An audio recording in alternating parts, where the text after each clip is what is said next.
All right. I'm gonna call the meeting to order. Clerk Boudreaux, can you please call the roll? Mayor Pro Tem Wilcoxen is absent. Mayor Brown. Present. Councilmember Fellows. Present. Councilmember Tucson. Councilmember Simmons. Here. Councilmember McLean. Here. Councilmember King. Present. We have a quorum. All right. We'll go to a moment to get all settled. We're gonna be on our set anyway, but.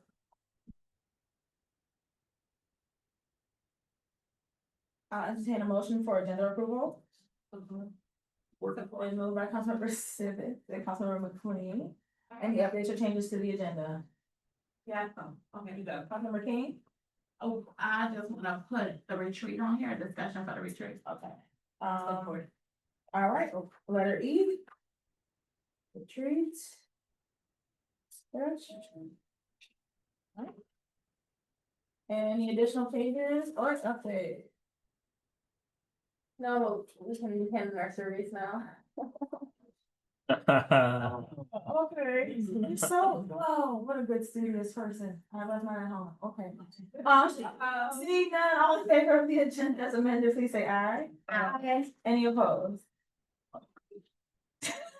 Okay, Councilmember Tucson, you have a resolution to move into closed session. I do. Resolution number 2025-200 resolved by the council of the city of Suwanee that this council enter into a closed session pursuant to MCL 15.268 E for the purpose of discussing the pending litigation of VTP River Woods LLC and VTP Arbor One LLC versus the city of Suwanee, and I so move. Support. Been moved by Councilmember Tucson, supported by Councilmember King. Please call the roll. Councilmember Tucson. Yes. Councilmember Simmons. Yes. Councilmember McLean. Yes. Councilmember King. Yes. Mayor Brown. Yes. Councilmember Fellows. Yes. Motion carries. All right. Audience members, we're gonna go into closed session for just a short bit. So we'll be downstairs and I will be done.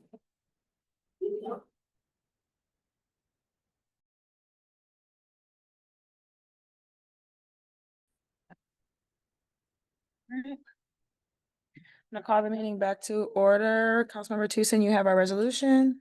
I do. Resolution number 2025-201 resolved by the council of the city of Suwanee that the council leave the closed session and return to the open session of this meeting, and I so move. Support. Moved by Councilmember Tucson, supported by Councilmember Simmons. Please call the roll. Councilmember Simmons. Yes. Councilmember McLean. Yes. Councilmember King. Yes. Mayor Brown. Yes. Councilmember Fellows. Yes. Councilmember Tucson. Yes. Motion carries unanimously. Thank you all so much for your patience. I said be right back. We weren't right back, but we're here. All right. This is our opportunity for public comment. So members of the audience will have 3 minutes to address council for a 45-minute time span.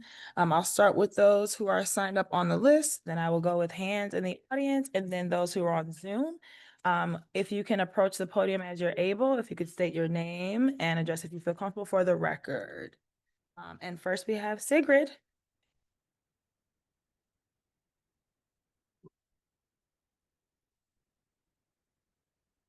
Well, hello there. Hi, good evening. Rosie. This is uttermost important because I need to have these things taken care of because I got a court date on the 24th of October at 3 p.m. First thing is the building has a lobby. When you go into the lobby, you push my apartment and I cannot answer it. This has been going on for at least a year. I replaced my phones 5, 6 times already. But even this phone I got, the captive on TV, even they stole that number and put it on the lobby. Now we have to find out who does it. I called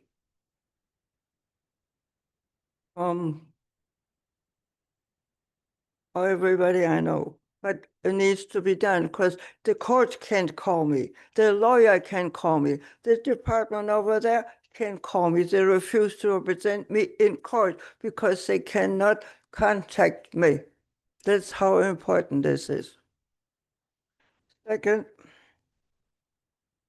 we have mice. And of course, I get the blame for it. Well, we need air conditioned unit repaired. What happened? I turned on the fan and it went poof. So I called the fire department. They came and said, "Oh no, this is fine." But they broke the legs on one of my tables. It's not fine. It's not repaired. I went to our office downstairs. They even got the wrong filter in it. The blower is the one that blew. It's why I don't get any air out or anything. So it's been a horrible week. Plus, on the other hand, between the mice and that, all my furniture is all over the place. So here comes Jamaica. "Oh, she's a hoarder." I said, "No, Jamaica, I got bugs. I got things all over." But I need to find out and get my phones connected so the people can call me. That includes my doctor, the judge and his answer, the lawyer.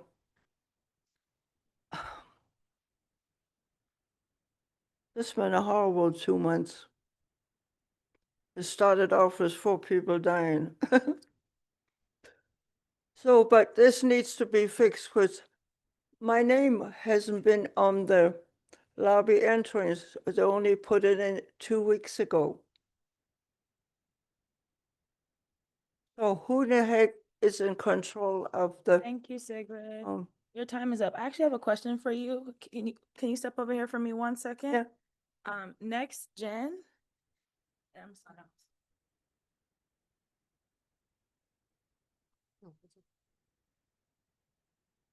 Good evening, Council. Jen Heimberg, Meadhurst Drive, 48198. Voicing my support for a couple of resolutions tonight. I support purple ribbons and trans empowerment. I'm also here to ask Council once again to introduce a resolution removing all of the restrictions on public comment. You heard my previous points via email. You heard my comment last week. Today, I am here to illuminate the fact that we rarely have public comment that takes 45 minutes.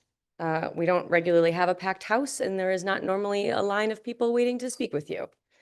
But when a lot of people are all on the same page, when a lot of the same demands and the same concerns are coming up, when a lot of your constituency says something is important, that is when you have a full room. And these new restrictions have communicated to your constituents that when it is important, there is only so much time that you will give. There is only so much accessibility you're interested in us having, and you want to be able to skip through the comments and our thoughts and get back to business as usual.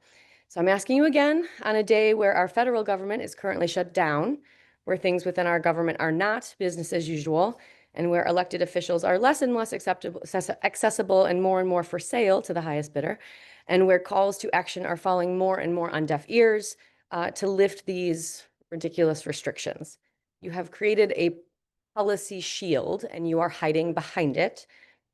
And you have the opportunity to show people that being active in your community and caring about what's going on at your local city council matters, because that's what you all always say all the time. We need your votes. We need you to call. We need you to be in the streets. We need you to sign. We need you to show up. We need you to make your voices heard. And so here we are. Here are our voices, and we need you to make yourselves available. We are supposed to be on the same team. Thank you. Thank you. Sarah Miles. Good evening. Hi, I'm Sarah Miles, Ward 3 resident. I'm here to ask council to create better conditions for community organizations like LEAF to provide life-saving harm reduction supports to our neighbors that need them. We know that harm reduction, like checking for toxic substances and providing safe use supplies, works to save people's lives. And there's a lot of evidence that that's true. And cities like Ypsi need to allow services to operate where the people are who need them the most, and to allocate resources to the services. And overdose deaths are rising, so now really is the time to act on that. Cities all over the country, including similarly sized Midwest cities, have successfully rolled out protected and supported harm reduction supports. Even in Lucas County in Ohio, which is where Toledo is, that saw a 20% decrease in overdose deaths in 2020 to 2022 because of harm reduction programming, led by the community. So the people that know where to go and how to help people are the ones leading the work.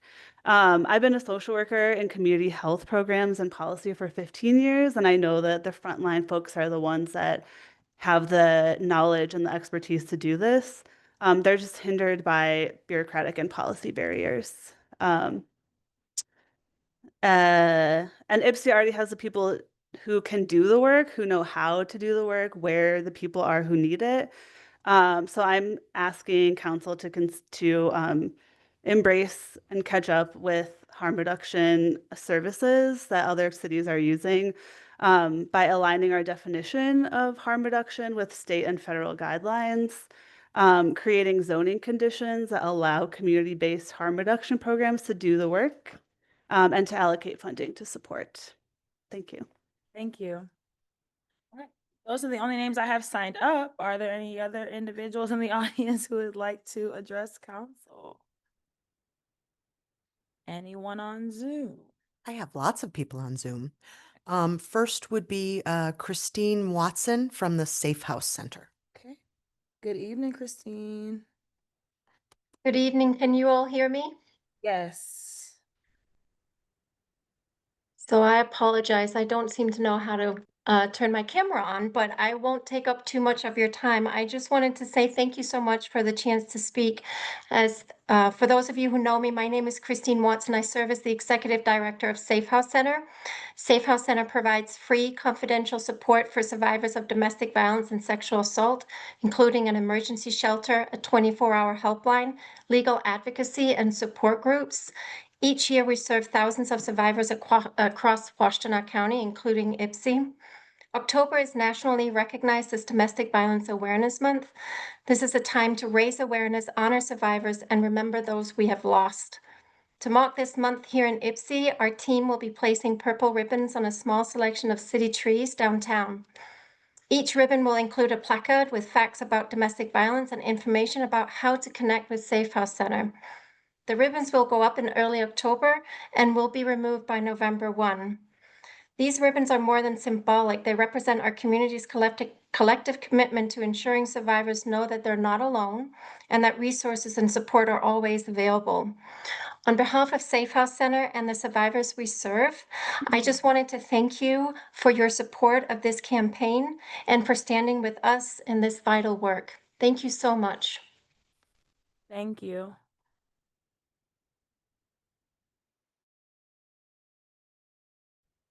Next would be James Decker. Good evening. Good evening. My name is James Decker. I've been a resident of Ypsilanti for the last 30 years, although I'm currently in Detroit. Can you hear me okay? Yes. Thank you. I'm here to ask for your support to waive the fees for the All Hallows Illumination Halloween event on November 1st at Frog Island. I believe you'll have a waiver in your docket. This is a special event for the community and certainly a boost to the economy, and I hope you will support it. Thank you. Thank you. Antoinette Moncrief.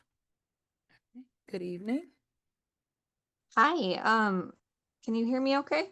Yes. Okay. I'm Antoinette Moncrief. I live on Middle Drive in Ypsilanti. I have never been to a city council meeting and I apologize. But I had questions about the Leave the Leafs campaign and the proposed dark sky ordinance, and wondered how the city was going to enforce these and educate the constituents. Thank you. I have one more, Emily Royce. Good evening. Hello, my name is Emily Royce. I am a trauma-informed embodiment practitioner located here in Ypsilanti, resident of Ypsilanti. I want to thank all the city council members for serving the city at this extremely contentious time. This is a public comment on the necessity of adding harm reduction to zoning and specifying that harm reduction is different than health services. Recently, I lost my eldest nephew to a preventable overdose, a lethal dose of fentanyl.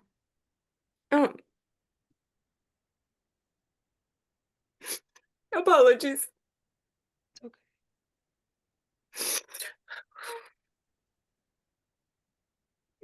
He was a smart and sad young man. He struggled with addiction as nearly every U.S. citizen does, be it gambling, buying, consuming, sedating, dissociating. We are a sad nation crying out to be met with compassion in a time of immense overt cruelty. From my understanding, LEAF could provide a critical life-saving drug testing if it was allowed to operate. In this day and age, it is a radical act of care to simply say we are all deserving of grace, to have our life circumstances and the empty promises of our country taken into consideration with how we interact with one another. Any act that returns a sense of dignity is one to invest in. Any way that we can combat the cruelty of our times is deserving of our problem solving on how to make this happen. When we show with policy and ordinances that all life matters, every single citizen benefits. Drug testing does not increase drug use. It only increases the chance of survival, showing all our citizens that their quality of life matters to us may do more to combat drug use than demonizing and ostracizing. At least it is worth a try, because in this day and age, we must. If it backfires, we can reverse course. But at least we will be able to say that as fascism spread, Ypsilanti, Michigan chose love over fear, togetherness over division, solutions over chaos. Thank you all. Thank you. Thank you so much. That's all the hands online. Right. So I will close public comment, and I just want, for the good of one of our previous speakers asking those questions, we don't typically do back and forth during public comment, like answering immediately unless we have an immediate answer. But I will ask the city manager, sorry, I'm gonna put you on the spot. Once those, like the dark sky comes back, and what would we do to make sure that folks know, the information about it, like hypothetically, because we don't know yet exactly what it's gonna look like. I'd probably work with the communications team to create a strategy to get the notice out about the change in ordinance. And that would be from the city side. And then of course, your representatives, we typically try to share out info as we get it to our, on our platforms. And hopefully we'll have good messaging on this when the time comes. Can I just? Yeah, sure. Yeah, just wanted to say right quick to Antoinette's question. One of the things was around the leave. So just to say that that's a little bit different because it's not an ordinance. So it's not enforceable. It's more for education and and information. And so I think that with that, there was going to be some communication and sharing of information through the city's communication models. So that might be something, a request, just to make sure that that is going out as we are in that time. And then I also just wanted to comment to, I think, Jennifer's questions around updates to public comment, just that I appreciate you I appreciate you coming and sharing and like kind of continue to build on this. And so it's definitely something I'm interested in looking into more, as you know that this had come before us again. And so I think, yes, we just have to try it again and hopefully get it right. Thanks. Thank you. Councilmember McLean? Thank you, Mayor. Back on the question that was asked about the Dark Sky Park, I think I asked some similar questions when we had the presentation from Josh a couple of weeks ago. So I do hope, I want to kind of make a marker for that, make sure that we do provide good information. And I think it needs to be clear that it's not just one-time information, but it's something that I expect homeowners, property owners are going to be interested in, especially when they have to make replacements, lighting especially, and what they're required to do and when, kind of exactly what they have to replace things with. Thank you. Okay, we are now going to move into our presentation from the Washington Housing Association about the shared housing program. Good. Thank you. Give me 2 seconds.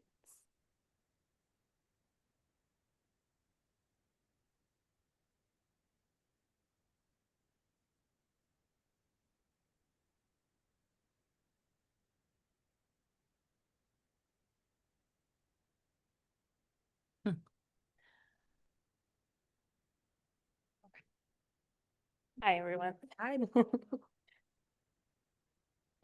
also my first time being at a council meeting. It's so- okay. Good evening, Mayor and Council. Thank you for inviting me to speak here tonight. My name is Danielle Bryant, and I'm the Shared Housing Program Coordinator with Washtenaw Housing Alliance, or WHA for short. Our shared housing program is focused on prevention and long-term stability. We work with older adults across Washtenaw County to create safe, stable, and affordable shared living arrangements that help people stay housed and connected. So for those that are unfamiliar, WHA or Washtenaw Housing Alliance is a coalition of over 25 nonprofit and government agencies.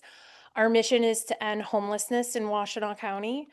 We work with local partners to make our housing system stronger and easier for people to access. We also focus on prevention, like the shared housing program, which helps people find affordable and compatible homes before the crisis happens. WHA is made up of several member agencies. You probably are very familiar with most of them, like SOS or Ozone House. This year marks WHA's 25th anniversary of bringing partners together to coordinate care, pool resources, and support each other. Shared housing is very much built on that same collaborative spirit. So what is shared housing? Shared housing is a structured long-term living arrangement where 2 or more people share a home. Each person has their own private space, typically a bedroom, and they share common areas like kitchens and living rooms. The goal is to create affordable, stable, and supportive homes for older adults who might otherwise struggle to stay housed in our increasingly expensive housing market.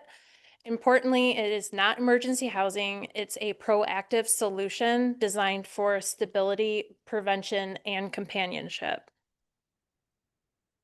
As many of you know, Washtenaw County has the highest cost housing market in Michigan. The hourly wage required to afford a 2-bedroom rental here is $31 an hour, compared to about $24 statewide. In 2011, the median rent in our county was $879. Today, it's almost $1,900. That's completely out of reach for many older adults living on Social Security or fixed income, often around $1,200 to $1,500 a month. So shared housing helps bridge that gap by matching people with affordable and sustainable living options. I've heard this mentioned already today. The older adult population is growing rapidly. There are about 72,000 older adults in Washtenaw County alone, and that number is projected to grow 65% by 2045, reaching almost 120,000 older adults. In addition, about 44% of those older adults live alone. That's nearly half of our seniors who are both cost burden and at risk of isolation. So shared housing addresses both issues, affordability and social connection. Some of you may be familiar. One of our member agencies, the Housing Bureau for Seniors, used to run a very successful shared housing program. It was referred to as Home Share, but they had to close it during COVID because Housing Bureau for Seniors is connected with University of Michigan. They have been a great partner in helping us rebuild this program. So we meet with them bi-weekly, and their insight and support have been invaluable throughout the implementation of our program, and we continue to build together. So our program, how it works, a home provider is someone who typically owns a home with an extra room and is open to sharing their common spaces like kitchen or living room. A home seeker is someone looking for affordable housing who's open to living with someone. Both sides go through an intake process, background checks, reference checks, and a home visit. Then we come together and both parties sign a written shared housing agreement, which is a structured document that defines expectations, house rules, rent or service exchange, conflict resolution, and mediation. So everyone maintains independence and privacy, but gains community. Home providers can earn income or receive help around the house. Home seekers gain stability, affordability, and safety. Many participants have told me that just having companionship alone, simply knowing that someone is there, helps them feel safer, healthier, and more connected to their community.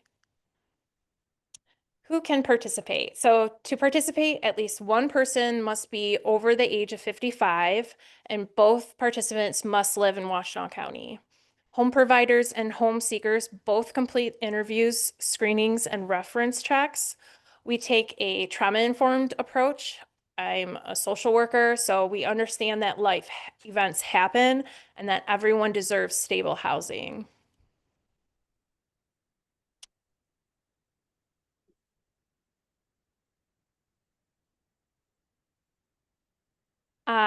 Here's what the process looks like. People complete an inquiry form. We've made this easy through a QR code or link. Intake questionnaire. We learn about their needs, preferences, and living styles. Background and reference checks. We use Checker, a certified system to ensure safety while reducing unnecessary barriers. Introductions and agreements. We bring people together, discuss expectations, and sign the shared housing agreement. And then the final stage, ongoing support and mediation. WHA stays involved with regular check-ins and help if challenges arise. I skipped one too far. So outreach and engagement, we've been raising awareness through community partnerships, radio interviews, like our recent feature on WEMU's Washtenaw United, and through local service providers. I did the Park Ridge Summer Fest, which I was able to meet a lot of community members, so that was really, really fun. We want folks, specifically our older community members in Washtenaw County, to know this is an option, that stable, affordable shared housing is possible. So call to action. You can help by spreading the word through senior centers, libraries, community members. Most importantly, we just want residents in Ypsilanti to know that they have our support and that aging in place and community connection are possible with shared housing. So thank you for your time, and I'd be happy to answer any questions. Thank you so much for being here. I'll open the floor for questions or comments. Councilmember McLean. Thanks, Mayor. Thanks for your presentation. Sounds fabulous. Do you know how many of these relationships you've been able to create in this time and you have goals for the future? Yeah, absolutely. So we officially launched in August, and currently right now we don't have any matches just yet. We're working on doing the matching and the introductions right now. But we do have 9 home providers currently. Our goal is that we're going to have 25 home seekers potential and 25 home providers. So that would be at least 25 households, but 50 participants total by the first year, end of this year. Yeah. Councilmember Simmons? Yes, thank you for coming and sharing this information. I saw the WEMU, which is what made me like reach out. And in part, just so folks to know too, this it was in part because of some kind of connection with a presentation that I heard about housing on a study that Ann Arbor Area Community Foundation did host it, I don't know, paid for and like put forward. And one of the things, while I didn't really agree with everything in that presentation, but one of the things that I thought was interesting that he talked about was the amount of a room overage, so that our housing stock isn't necessarily like able to maintain for like the housing that we need. But that there is basically these excess rooms that we have in the county. And it was a pretty high number. I don't have my notes right in front of me with what it was. I don't know if you remember. Not off the top of my head. But yeah, but it was a significant amount of excess rooms, which actually ties to some things that we've seen when we've looked at some of this data before. And also just if you kind of know around the area. Like I know a lot of folks who, had houses and then all of their kids grew up and moved out. And now there's 2 people in like a 5 or 6 bedroom house. Right.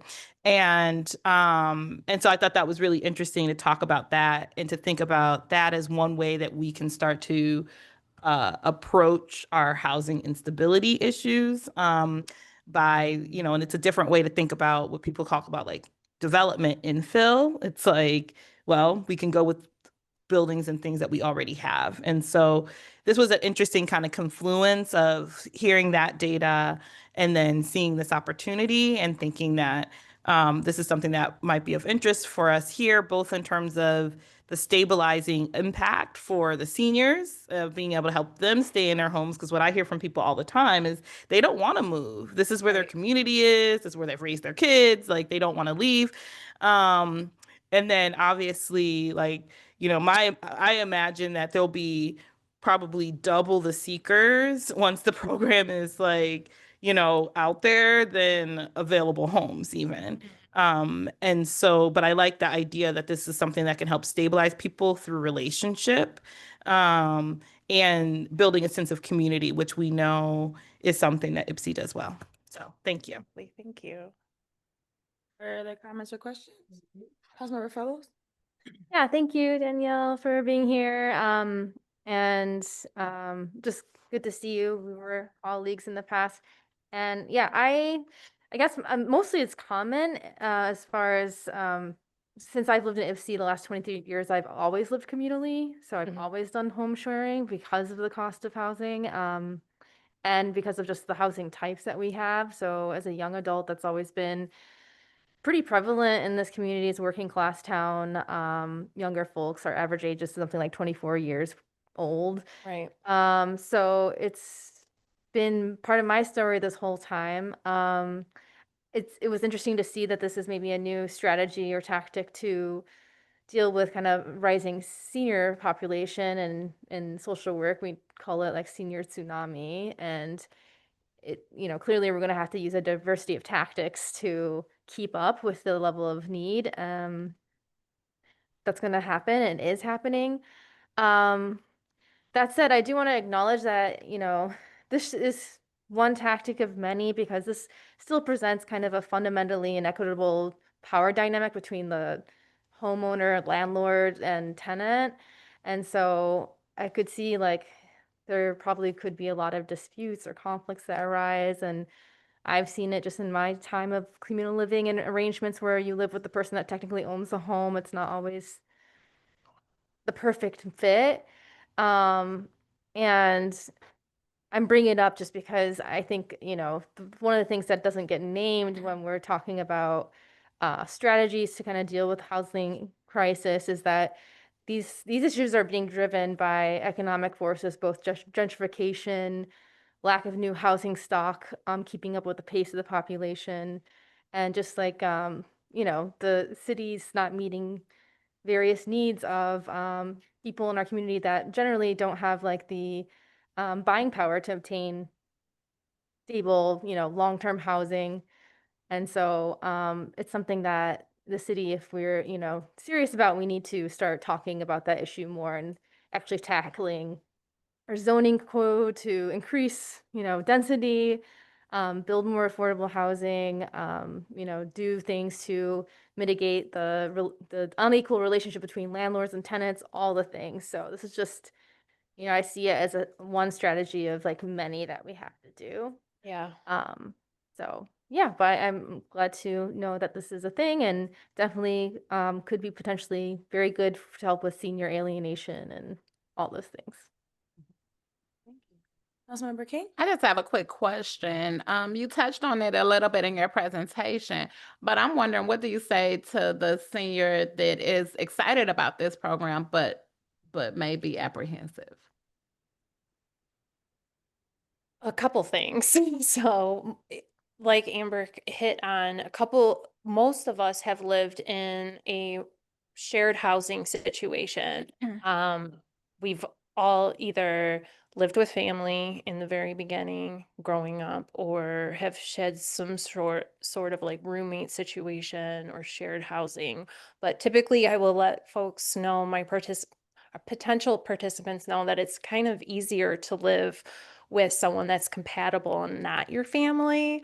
So that's how these matches are made, completely based on compatibility. And also there is an agency there to help and support and provide any conflict resolution or mediation before any issues would take place. And then also they can speak with Housing Bureau for Seniors and get some information from them as well regarding past participants' experiences as well and how successful that program was as well. Thank you. Great. Councilmember Tucson? Yeah, I just want to say thank you for the presentation. I'm adding this State of the Homeless and Affordable Housing to my calendar. So Cool, thank you. Yeah, thank you so much. I worked in housing for many years in Wayne County, and most of my clients were older adults. I was doing permanent supportive housing, and one of the things that would come up was that while we were moving them out of, AFC homes, they still didn't want to be alone, right, in these one-bedroom apartments. And so one of the things that we worked on doing is pairing people together, not necessarily in this same manner, but within the agency, because we knew that was a need, and community is really, really important. And so I'm really excited that you already have 9 folks who want to participate, and I'm sure that was going to continue to grow because it is a need in our county. So thank you so much. Thank you. Thank you so much. You did a great job. Look, your first presentation. Thank you. Thank you. Before we move on, we moved pretty fast. Can I get a motion to excuse Mayor Pro Tem Wilcoxon, please? Oh, yeah. We knew he was going to be on this. Or- All right, so moved by Councilmember Tucson. I don't know if like we all could hear us though. We had a motion to excuse by Councilmember Tucson, and it was supported by everybody. Councilmember Fellows. All in favor? Aye. Any opposed? Thank you. We went straight into closed session and forgotten. I didn't want to move on before we did that. All right. Next, we have our consent agenda. Councilmember McLean, you have that. Yep. Consent agenda. The following resolutions be adopted. Resolution number 2025-202, approving all items on the consent agenda. Resolution 2025-203, approving the minutes of the meeting of September 23rd, 2025. Resolution 2025-204, approving the request of Safe House to tie purple ribbons throughout the city during the month of October to promote and support domestic violence Awareness Month, and Resolution 2025-205, voting for the only two candidates for the Board of Directors for the Michigan Municipal League Liability and Property Pool, and I so move. Support. Moved by Councilmember McLean, supported by Councilmember Tucson. Clerk Joe, please call the roll. Oh, There's no, discussion on the consent agenda. none. Sorry. Please call the roll. Councilmember King, Yes. Mayor Brown, Yes. Councilmember Fellows. Oh, Sorry, she stepped out. Councilmember Tucson, Yes. Councilmember Simmons, yes. Councilmember McLean. Yes. Motion carries. Councilmember King. I did just want to say for the minutes for council proposed business, my name is not on there at all. I'm sorry about that. I will go back and take a look at that. Okay. Thank you. All right, we are at our next item, which is the discussion regarding the September 23rd hearing to review a removal action. So this is the continuation from our last meeting. I'm gonna pass it to administration first to give us any. Oh, Councilmember Fellows? I just want to check about the last resolution. Since I was here, it was less than half, or did it pass based on, okay. Oh, yeah. Okay, thank you. Yes, Council, just real quick, city presented their side of this. I think now it's time for council to deliberate in a manner it so chooses. I just wanted to note that the employee left after providing their brief presentation. And I'm not sure, to me, it kind of seemed like she withdrew the complaint, but I've said my piece on this last meeting, so I will let council deliberate. Thank you. Councilmember Simmons? Yes, thank you. I think it's still important just because of what was laid out that we kind of follow this process, as I know that this was new for all of us. One of my questions kind of looking at the documents, I think there's like two. One is that in there, it talks about a severance agreement from August 8th that was offered to the employee. I just want to know whether that was accepted. No. And then the other question I have is, I think it's unclear what our actions can be. And so I just would like some clarification around what kind of things that we can do. Like if we were to make a motion, what could it be? What should it be on? How would we move forward in either closing this or moving on from it? Want to ask me on that? Yeah. Yes, please. Yes, yes. Oh, I kind of gave a crude analogy of this is like calling upstairs from the field in a football game to have a decision on the field reviewed, but with some additional oversight, because the term review can mean a whole lot of different things, especially with the way the charter and the underlying policy provision is written. And so that could be you make a decision to sustain or reverse the personnel decision. It could mean you choose to, based on what was presented, request that staff look inward and reevaluate, or not really reevaluate, but take a look at all of the personnel policies and practices that the city currently uses as it relates to, say, for example, disciplinary matters, because I know that was a matter that Councilmember Wilcoxen brought up at the last meeting. You have I guess you have a full buffet of things you can do. Seems to be no limitation. But, you know, again, with that caution that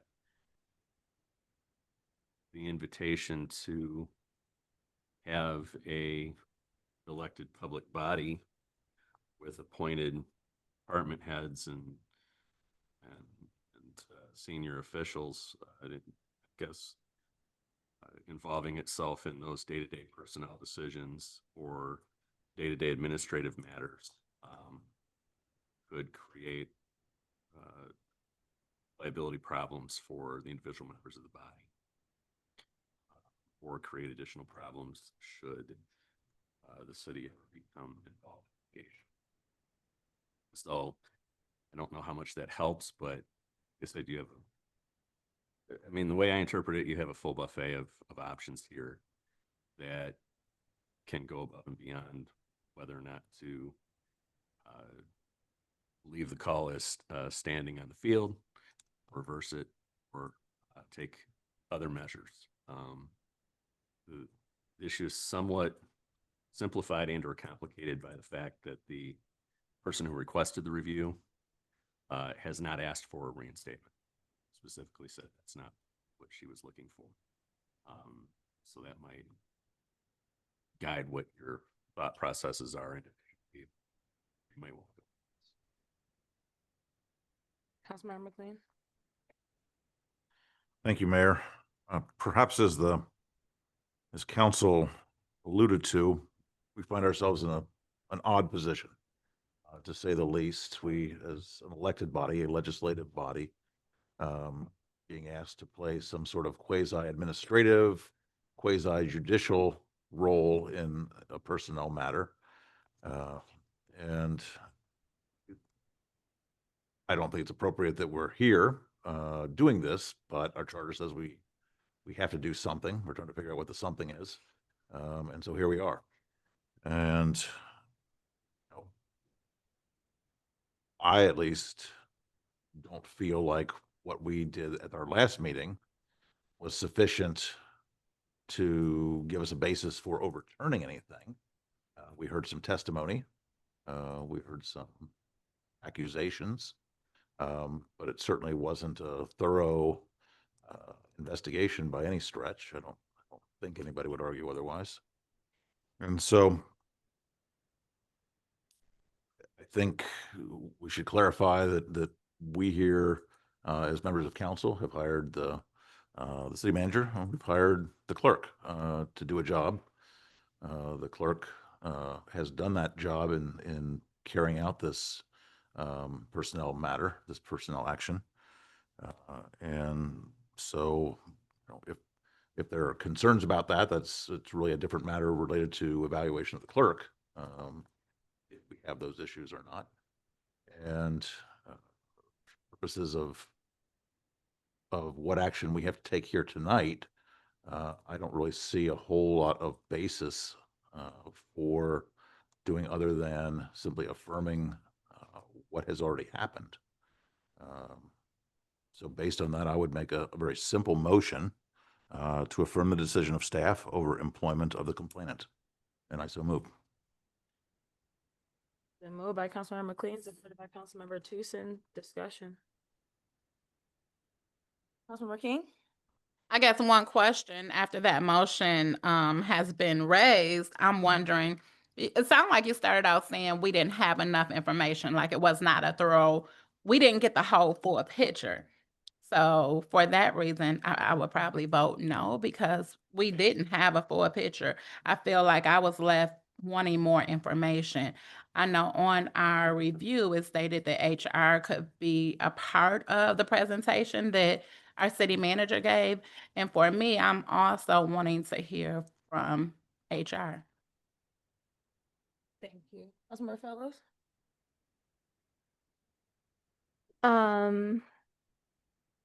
Sorry, I'm gathering my thoughts.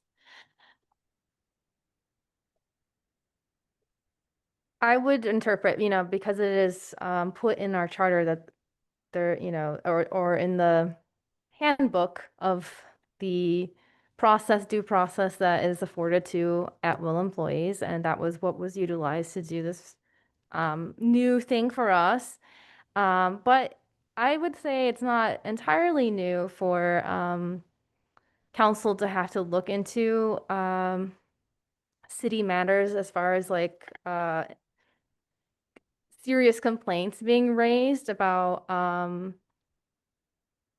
in this case, the serious complaints are being raised based on discrimination. So this has happened before, and I have witnessed it in 2017.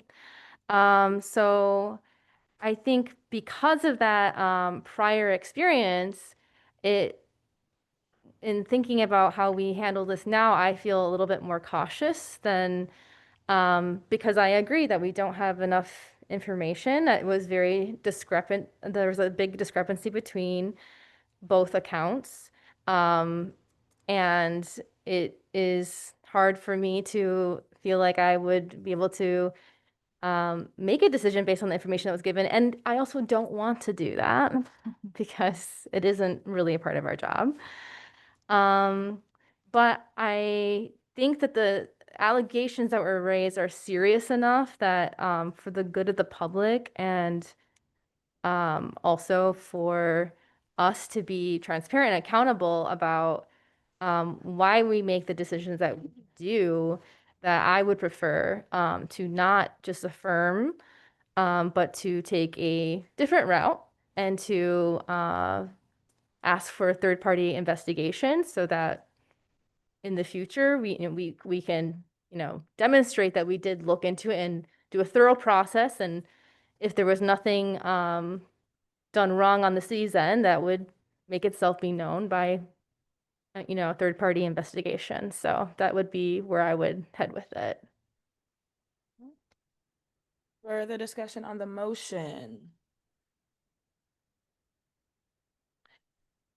So my thoughts on this process are I'm still unclear about certain parts of it, unfortunately. Like, it's just, again, this is new.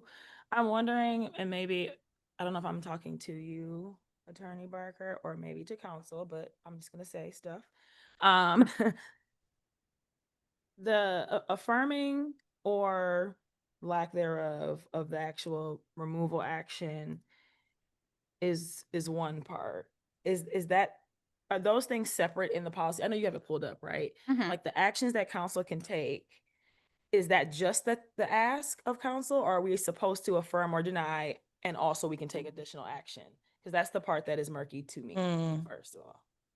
So I did want to read it, so thank you. So our job tonight, it says the decision shall state, 1, the deposition of the request for review, and 2, any appropriate action directed by the city council regarding the matter. Okay, so it doesn't actually even ask us to affirm or deny it, it just whatever appropriate action we decide. Okay. I need to sit with that for a second. Councilmember Simmons. So I wonder, just with that, if it's, I don't know. I mean, I kind of feel multiple ways. So I wonder, like, if we could take what is both on the table and what Council Member Fellows is bringing forward to say that we can affirm the decision while still while still having a third-party investigation. Because based on, as folks are saying, based on our structure, right? And things that we trust our city manager, our clerk, they are the people that council has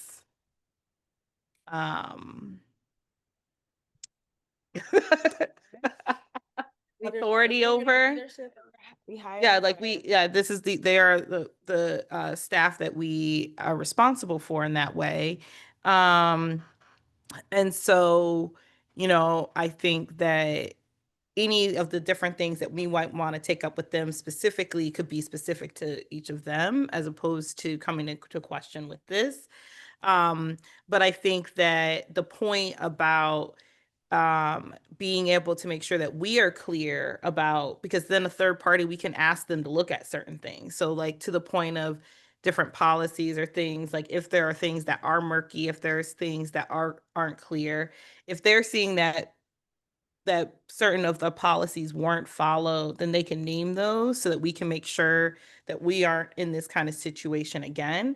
And based on the testimony from the previous employee, that's kind of what she asked for.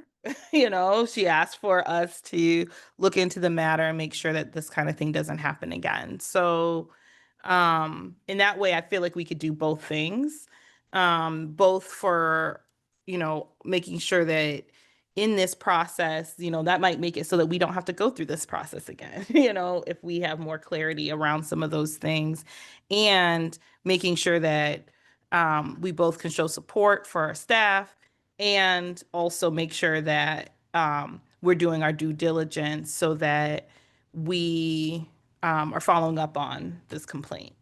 Thank you for saying that out loud, because that's where my brain was headed. Like, can we do both things? So if so, then maybe I'll make a friendly amendment, but I'm happy to hear other people's. Councilmember McLean. Well, to that point, council member, I was simply going to say I'm open to an amendment along those lines if that's the will of the body. One comment I would make is if we decide to do some kind of investigation, whereas we normally pass resolutions directing staff to do it, I do believe we'll have to do that ourselves. Write out what that Right, we can't tell. scope of the investigation would be, for example. To create that. Councilmember Fellows? May I make the friendly, since I brought up this idea? I just want to offer the friendly as a, to add, that we would like to do a third-party investigation, and that at a future meeting, we'll determine the scope as a next step. Do you accept that? Do you accept that? Yeah, accept. All right, so we have an amended motion to accept. Affirm. From the Okay. decision of staff about the employment of the complainant. And to do, for council to at a later date, establish the parameter, the expectations or scope of a third-party investigation. Councilmember King. I guess I just have a quick question. So we would affirm the decision and then send it out to be investigated further. So I think we're talking about looking at the practices, like what occurred, the policies, if there's murky information that created some of the conflict. Is that rather than looking at this specific situation again? Am I, yes? Because this, y'all, okay, that's two different things that I heard this part and this part. They're different. Councilmember Fellows. I think it would be a matter of, we would want to determine that scope, which we could do tonight, or maybe we could do it at another meeting. I think because of the seriousness of the specific allegation, I want that to be looked at as well, not just like the procedural parts. Yeah, that was the main reason why I wanted to raise it as a possibility, because I want to instill public trust into the city and our processes and make sure that people feel like we look into things when it seems like we don't have great information. Does everybody have a shared understanding? And so with that being said, again, that's why I wanted clarity. If we are affirming and then we're sending it out, how will that work if it does not come back? In the same, you know what I'm saying? We affirmed it, but what if it comes back other from the third party? Then it's other than what we affirmed. I mean, yeah, it would just come back that we have information, we have to do something about the information we received. But I think in terms of Attorney Barker. Under the charter and the ordinance, if the issue is investigating a complaint of discrimination, if you're gonna treat it as such, then it has to come to me. And I would be the investigator of it. I know that the last council meeting, there was discussion about staff and an outside consultant taking a look moving forward with review of the city's personnel policies and practices, which would be something that I would give oversight on. So I think if you want to refer that to me for an investigation, there are components to that would be beneficial to the council and to the city for it to have to focus on that rather than an outside third party, particularly in the event of litigation. Councilmember Simmons.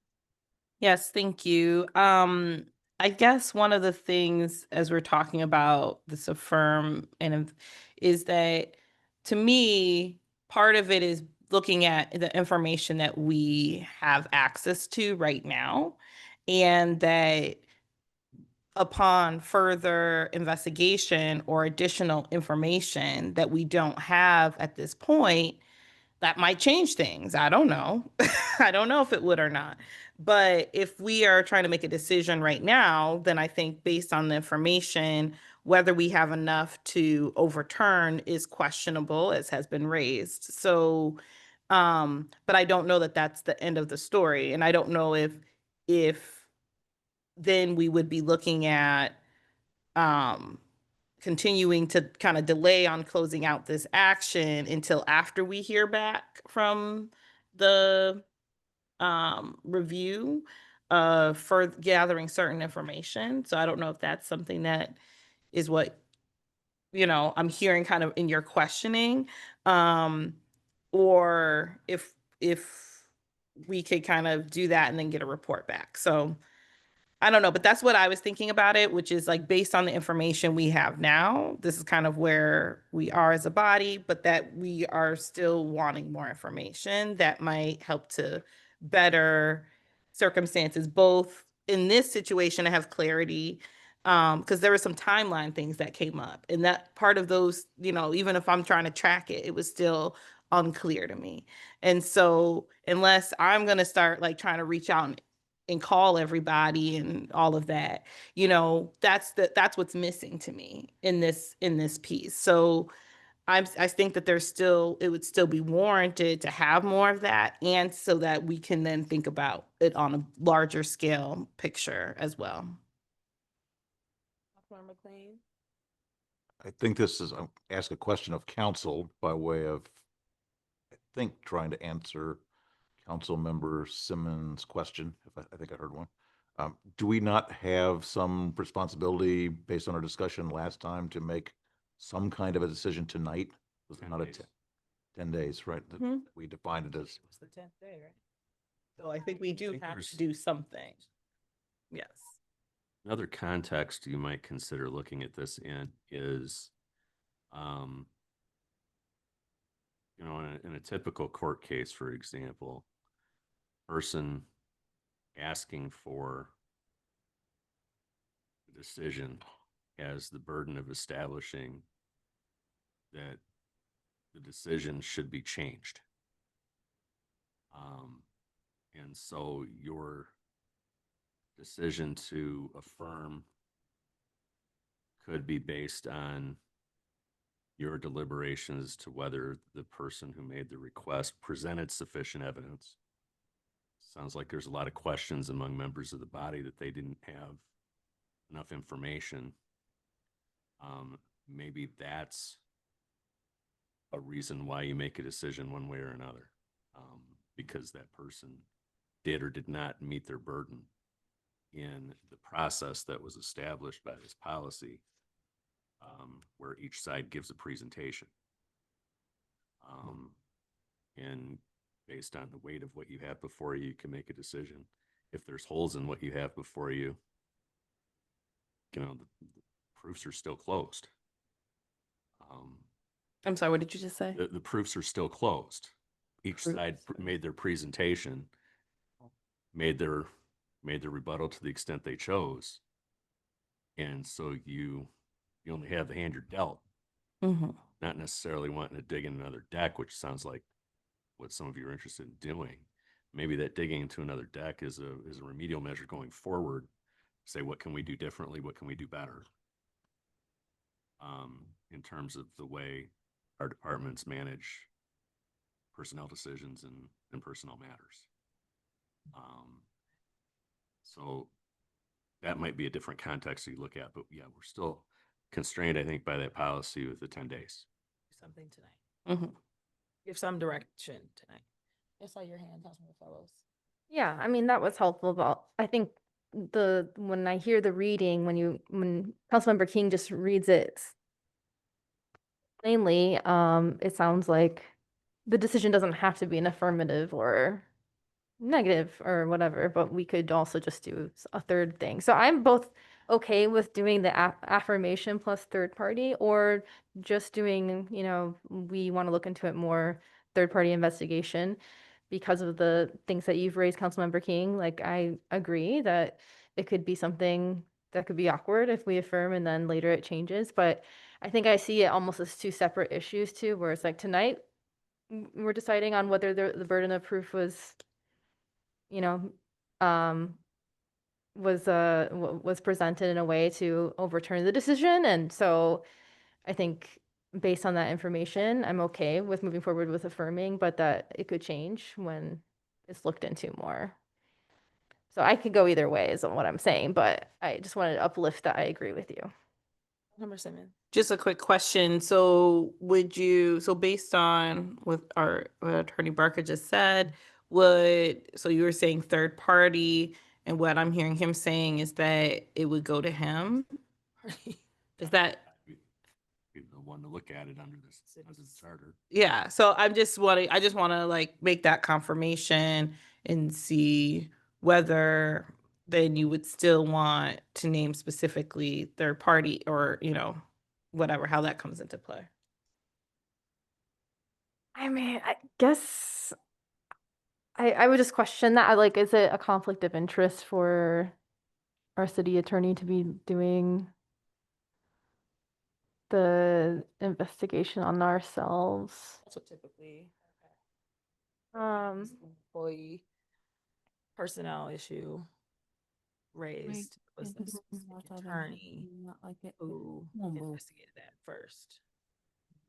Conflict, it's a sound policy practice.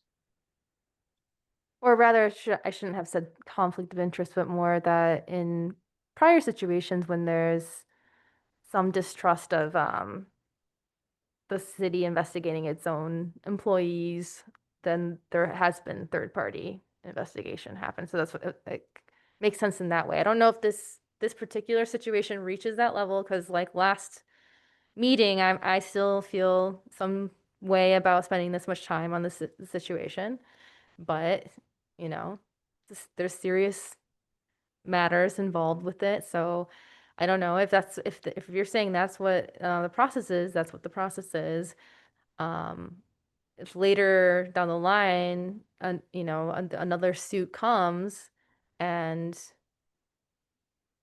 our process was our city attorney looked into and, found cause or whatever, then I guess that would be what we are dealing with. So that's why I was suggesting a third party look into it. But if you're saying it has to go through you, then. And I'm not a city employee. Yeah, he doesn't work. That's true. You're a city contractor. Right. As would any third party you hire to do the same thing. I'm like, I get, yeah, but I think two people the public could say is biased. So I 100% understand where Amber is going with the conversation. Woo. Can I just get clarity on what's on the floor right now? I don't know anymore. I don't do the. So it's to affirm and have a third party investigation. But right now we're clarifying that third party, right, technically would mean our city attorney in this instance. But I want clarity on, okay, are we saying investigate this situation again, or are we talking about the remedial things that the city attorney shared could be done? Or could be done? The question, well, to me, the one thing that I said in the beginning was I do think we need more information. And I'm not only seeing information from the former employee, but even our city employees, I feel like I needed more information to make a better decision here tonight. And I could have called, I don't even know if, can we call HR or is that a? And then I didn't, so before you answer, I wanted to reach out to HR, but I was unsure if that was a department head that I could reach out to. And then the other part of it was, if we are all making the decision, I think we all need that same information. I mean, you can reach out to the HR director. The policy says either the city manager or the HR director. So I took it upon myself because I didn't want another employee to go through that. So that's why the HR director wasn't involved. So, but at this moment, we all have the same information. Councilman, go ahead. I'm sorry, just like, I just Yeah. want to say that I understand what you're saying, but I would say, I would say that we haven't had an investigation. So I would just say that we have a complaint. We've had a response from the city on the complaint, but we haven't, and we've had a chance to ask questions, but I don't think that that's like, I don't know that I would say that we've had like an investigation into it. And so, yeah, so I think I just wanted to say that piece because I feel like part of that would be like, hey, like, well, this is what she's claiming, this is whatever. How are we tracking this? Because during some of the response from the city, I think we heard that, there were some reasons for some different things that happened or some gaps that were decisions that weren't documented in the way, right, that the employee was like, oh, like I see this being what the problem is. And so that's part of where I'm like that those are like those that's kind of at that really detailed granular level, right? So it would be great to kind of have it provided with bringing in both sides and to lay it out in a really clear timeline. But I also think that if we affirm tonight, then it would be mainly for the information, it would be obviously informational and could be put into practice for future issues and could help to protect us, help to protect the city in case there's anything that would come out of this.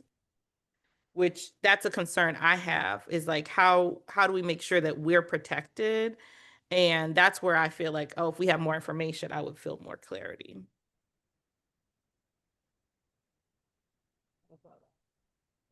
Okay, thank you. And further discussion, we're still on the amendment on the floor. Any further discussion? Does everybody know what we're about to vote on? Can it be repeated again? Can you repeat this, please? Affirming the decision of staff, over the complainant. Thank you. For the removal action. Go back. Thank you. Of complainant. And then we have, the amendment to add a third-party investigation with the scope to be determined later. Did I get it right? Yeah, I'm just making sure everybody, all right. Ready to vote?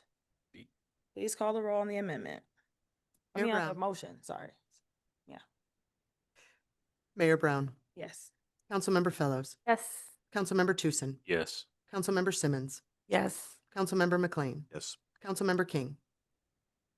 Yes. Motion carries. Thank you. Attorney Barker, Does this mean that we've done what we're supposed to do within the 10-day time frame? Best as I can say with a process that Okay. nobody in this room has It's ever ever done before. endured. Just need some affirmation. That'll be okay. Affirmation. Yeah, all right. Thank you. So, we will have another discussion, I get, coming forward soon. We decide when we want to do that, We'll just bring it forward on the 21st. to the next meeting? Okay, thank you. All right, moving along. Councilmember Simmons, you have 206. With the, yeah. Yes. Whereas the ordinance section 270 specifies that the city may choose to waive event fees for good cause shown or for individual case of hardship. And whereas this year's All Hallows Eve illumination event will take place on Saturday, November 1st, 2025 at Frog Island Park Amphitheater. And whereas All Hallows Eve illumination event organizers requesting the city waive application, event fees, and electrical turn-on fees for this year's event due to the benefit engagement provided by his event to the I feel like maybe by this event to the community. And now therefore be it resolved that the Ypsilanti City Council approves the request to waive the application, event, and electrical turn-on fees totaling $1,085 for the All Hallows Eve illumination event. And I so move. Moved by Councilmember Simmons. Support. Supported by Councilmember King. All right. Council, this is, if this approved to all 1,085, it would deplete the funds to 11,742.50. Bonnie's of course here to answer any questions, or is Jennifer online?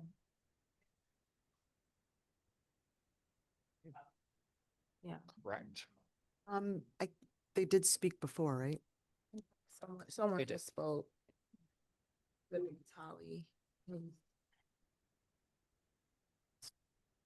Was that enough? What they said It earlier? was one of the, or somebody who's participating, you know, but I don't know if the person who submitted the. It was James application Decker spoke. spoke. Yeah, but Holly. James Decker? Yeah. Yeah.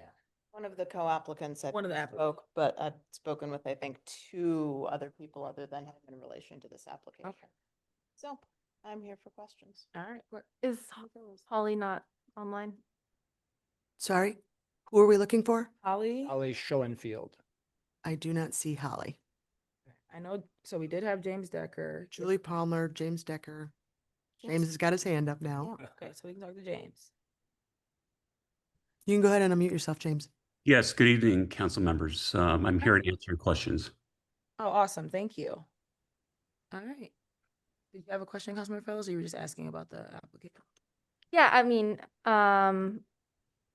I do have a comment about this application. I did see the, read through summary and background and that there's kind of new organizers as a part of this event. That's correct. We're kind of bringing this event back from the dead, as it were. Nice. So yes, I want to respect that it seems like there's many new people involved. I do have a comment about All Hallows Eve event that I attended in 2022. That was very concerning for me because there was energetic kind of agitation of people that were doing canvassing and petitioning during the event, and it's a public event in a public park. So I would want to, I guess, ask you as a representative of, the effort and the organizers, if you see this as being a problem that presents itself again. I don't believe we have any control over that. I think it's people's right to canvass and petition in public settings. But certainly if people are uncomfortable about that, then that's another matter that we would have to debate amongst ourselves. I don't I'm think sorry. we don't have the right to tell people not to petition in a public setting. I'm sorry, I should be more clear. I meant that the organizers themselves were aggressively going after canvassers and petitioners to stop it from happening. Ah, So, okay. which is Well, that's certainly not something I would do Mhm. or endorse.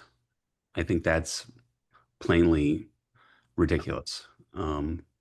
Everyone has the right in a public setting to petition to canvass Mhm. for whatever issue that is before the public.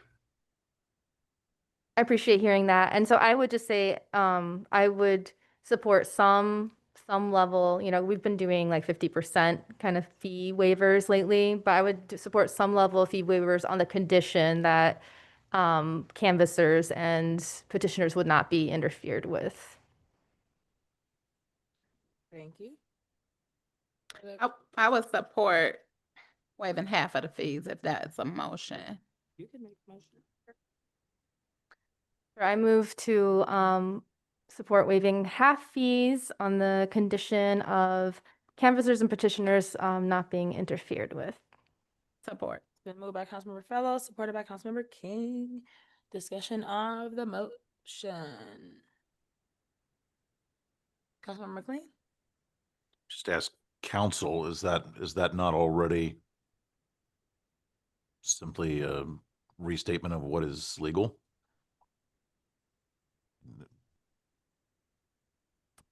I mean, are we in effect saying the organizers simply have to follow the law? Because they didn't in 2022. So I'm suggesting it's redundant, that the amendment itself is, well, the amount is in order, but the condition, I think, is redundant, because I think any organizer of any event is required to follow the law. Indeed. Oh, that is so gorgeous. Wow. We would ask the council to waive the entire fees. This is Wow. essentially the first year that we're coming back, and we want it to continue. And certainly it benefits the community and the local economy. Councilmember Simmons? So I have a question too, just in terms of,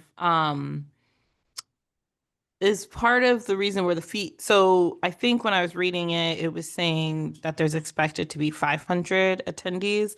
And is the number of attendees part of what sets our fee structure? Or is it just because it's in Frog Island that it's at that level? Or is it also by size? It is by several factors. So a class 1 is considered a private event. Class 2 is considered basically the lightest touch public event. So this is because it is a public event that is expected to gather more than 50 people, essentially. Mhm. And so, yeah, so for the organizers to, I mean, obviously you would want to have more than 50. So that might have been one of the things that jumped up anyhow. But just in terms of those numbers, kind of how is that being estimated? I think 500 would be wildly optimistic. I think, we'd hope for 200 to 300 would be a huge success. Mm-hmm. And certainly all that people who attend the event would then patronize local businesses.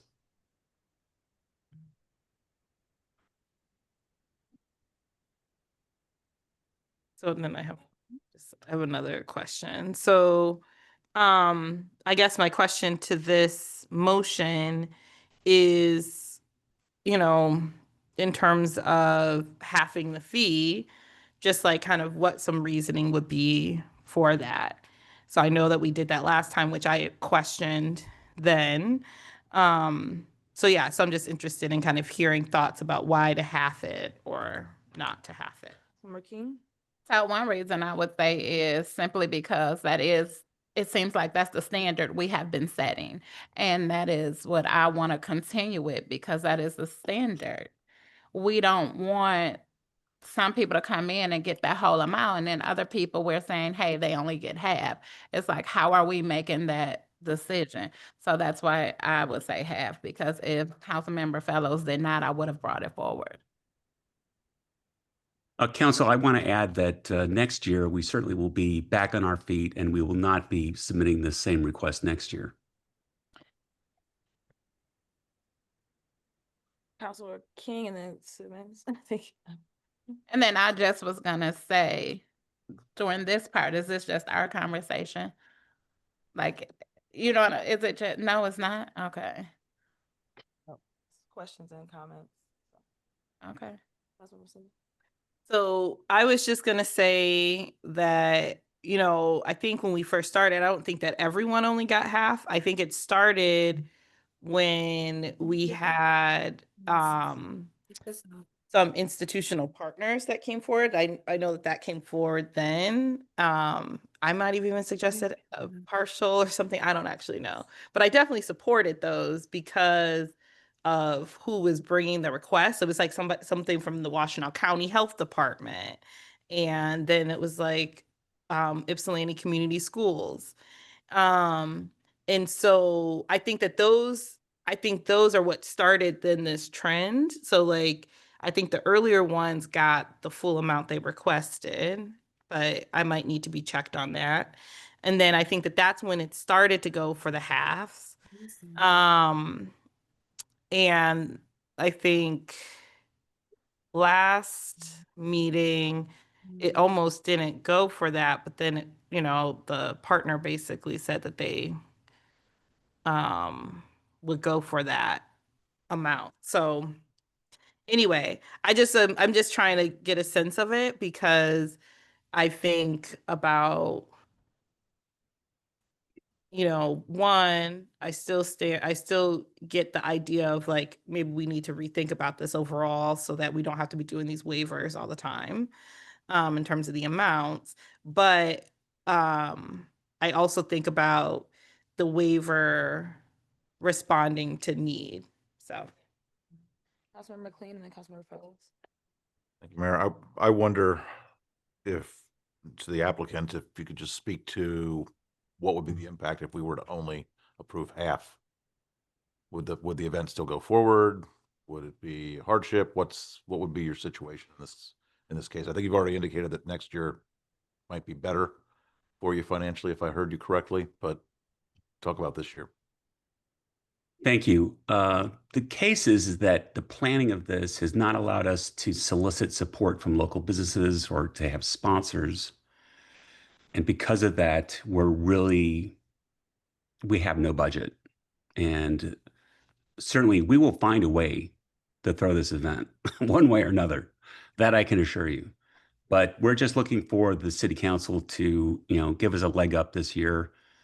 And, you know, again, I think it'll certainly be a great event. It's a very special event, very unique event that makes Ypsilanti the special place that it is. And I think it deserves your support.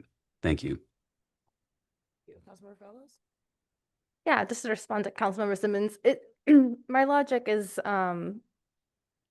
mostly that it makes the park fee more fair and more comparable to other area park rental fees, which, you know, I've talked to the city manager and we've talked about here about wanting to have the park fees come back to us so that we can change it to make it less of a sticker shock so people don't feel like they have to come to us to ask for waivers. And the other part too is that we have a very limited budget for park waiving, fee waiving. We have $15,000 for the whole year and it's October and we're about a third of the way through and we're not a third of the way through the year. So, you know, we're gonna keep getting more of these requests and I think it's gonna really piss people off in the future when we're like, oh, well, we just got zero monies and we can't. Or we will, you know, then go like mend our budget so we can drum up more money for fee waivers. And I know this has just been a ongoing contentious issue. So I am interested in kind of like normalizing standards. So it's like expected people kind of know what to expect if they ask for a fee waiver and then eventually this also gets us to change our park fee structure. So it's something that can work for organizers. And I'm someone that organizes events too. So I understand those fees are very high and it's like tough and doing fundraising is a whole job. It is a part of the job. And I hope that it's, you know, it's part of the partnership where it's like you get to use these great facilities in the park. And, you know, there's city services that we pay for, that the residents and taxpayers pay for, to make sure that these events go well. As far as sanitation goes, as far as just like upkeep of parks, which, you know, these parks flood, so it's costly. So in partnership, I would hope that, you know, we can come to fees that make sense for everyone. Thank you. Other comments or questions from council? All right, we have a motion on the floor. No further questions. Please call the roll. This is for the amendment for half fees with the condition of that petitioners and canvassers not be bothered, right? Okay. Councilmember Tucson, Yes. Councilmember Simmons, Pass, I'm still thinking. Councilmember McLean, No. Councilmember King, Yes. Mayor Brown,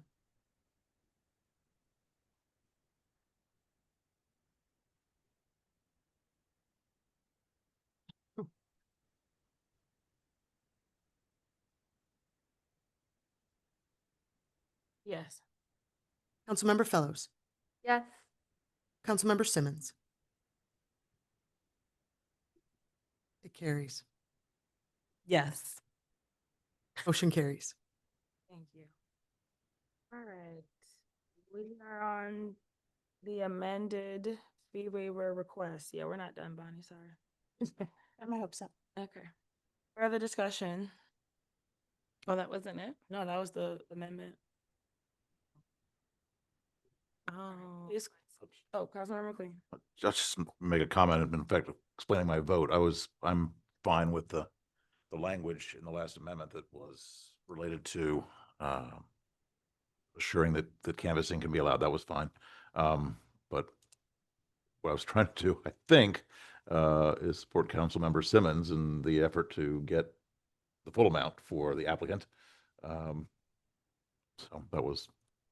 that's the reason I voted no.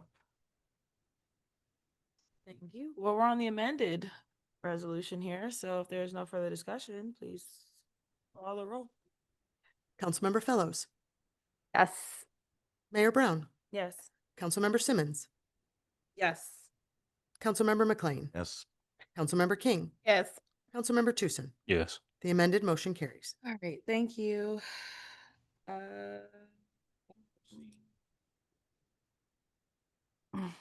Councilmember Fellows, you have 207? Yes. Okay, and I'm gonna read one resolved into the record, a little different. A resolution of the City of Ypsilanti affirming October 2025 as Transgender Empowerment Month. Whereas our state has proclaimed October 2025 as Transgender Empowerment Month, and we in Ypsilanti proudly join in celebrating the resilience, brilliance, and vital contributions of our transgender neighbors to the fabric of our city.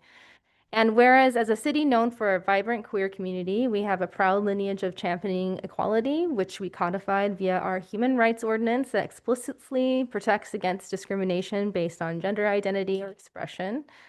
And whereas our strength is rooted in our network of mutual support from Eastern Michigan University's LGBTQ+ Resource Center and Corner Health Center's LGBTQ support group to Ozone House's Pride Zone and our own beloved Ypsi Pride celebration, all of which help make Ypsilanti a haven of affirming care, safety, and joy. And whereas in the face of we recognize that in national climate of increasing hostility and political attacks, our transgender and non-binary siblings face dire threats to their healthcare, safety, and basic rights. And whereas in the face of these attacks, we declare that our municipal leadership is more critical than ever to protect our community, defend civil rights, and affirm the dignity and power of every transgender person who calls Ypsilanti home. And whereas Transgender Empowerment Month is our opportunity to loudly celebrate the beauty and strength of our transgender community, to educate one another, and to recommit to the ongoing work of making Ypsilanti a place where everyone can live freely and authentically. Now, therefore, be it resolved that we, the Ypsilanti City Council, hereby recognize October 2025 as Transgender Empowerment Month in our city. Be it further resolved that the trans pride flag shall be displayed prominently in the window of the Ypsilanti City Hall for the duration of October 2025 as a public symbol of our solidarity, celebration, and unwavering support. Be it further resolved that we affirm our commitment to being a city where our transgender, non-binary, and gender non-conforming family are not just safe, but celebrated, respected, and empowered to be the fullest version of themselves. Be it further resolved that we call on all Ypsilanti residents, businesses, and institutions to join us in observing this month through education, advocacy, visible, joyful support for our transgender neighbors. Be it further resolved that the city clerk is directed to share this resolution widely with Governor Whitmer, the Washtenaw County Board of Commissioners, and our essential local partners, including the LGBTQ Resource Center at EMU, Corner Health Center, Ozone House, Ipsy Pride, and the Jim Toy Community Center, and I so move. The move, Support. supported by Councilmember Tucson. All right. Comments or discussion on this resolution? Councilmember Fellows. Yeah, I just want to say I jumped on this when I saw Governor Whitmer declare October as Transgender Empowerment Month. So this was made really quickly, and that's why I wanted to add the final resolved to add a flag to the window because I just, I made it so quickly I didn't get it in there. So I will send this version of it to you. So yeah, I'm just really pleased that the governor decided to do this and be have Michigan be a bulwark against the attacks that the community is facing. And I had a whole statement written up, but the audience isn't big tonight. But I just want to say, like, as a queer and trans person and part of the community here in Ypsilanti, like, one of the things I do care about is tying things that we do here at council with like real material change.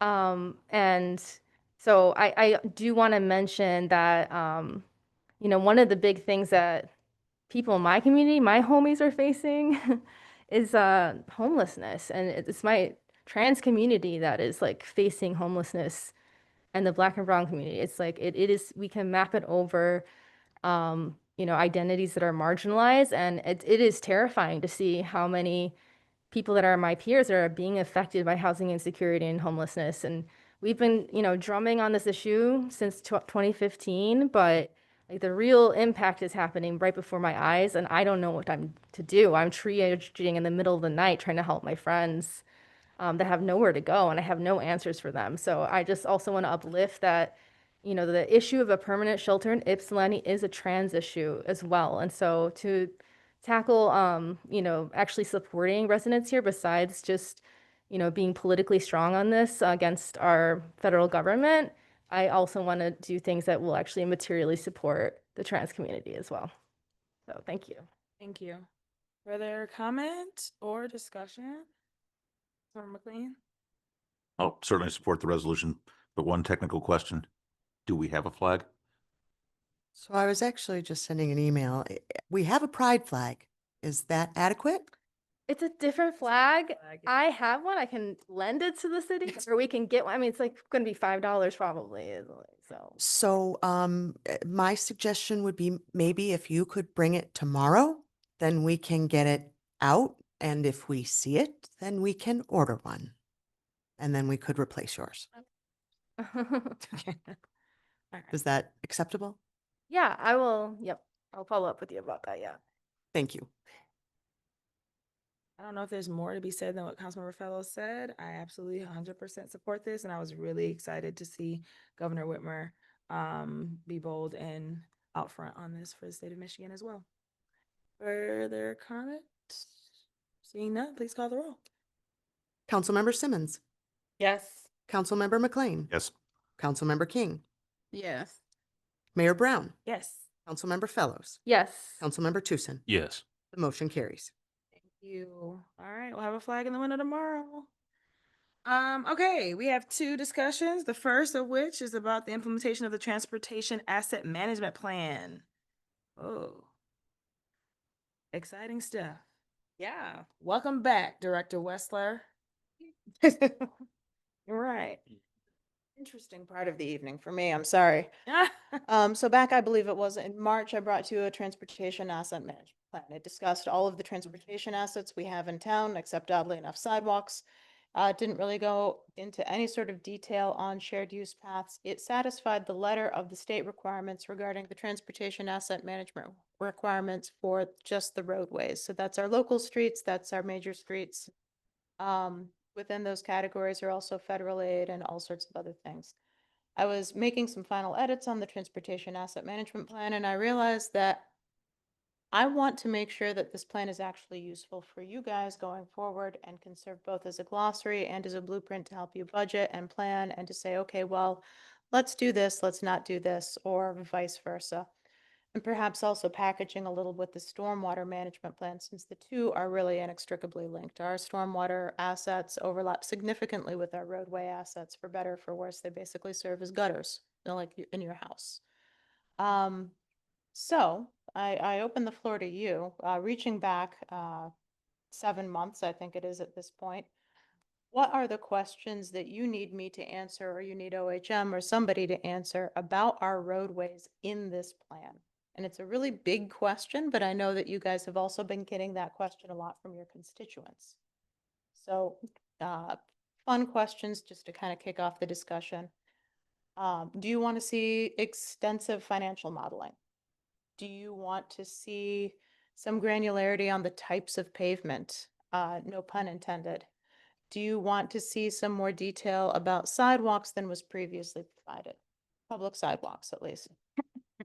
Want to see, I'm guessing that's a yes. Well, what I'm saying, well, I was gonna say, can we go through these questions one by one? Oh, sure.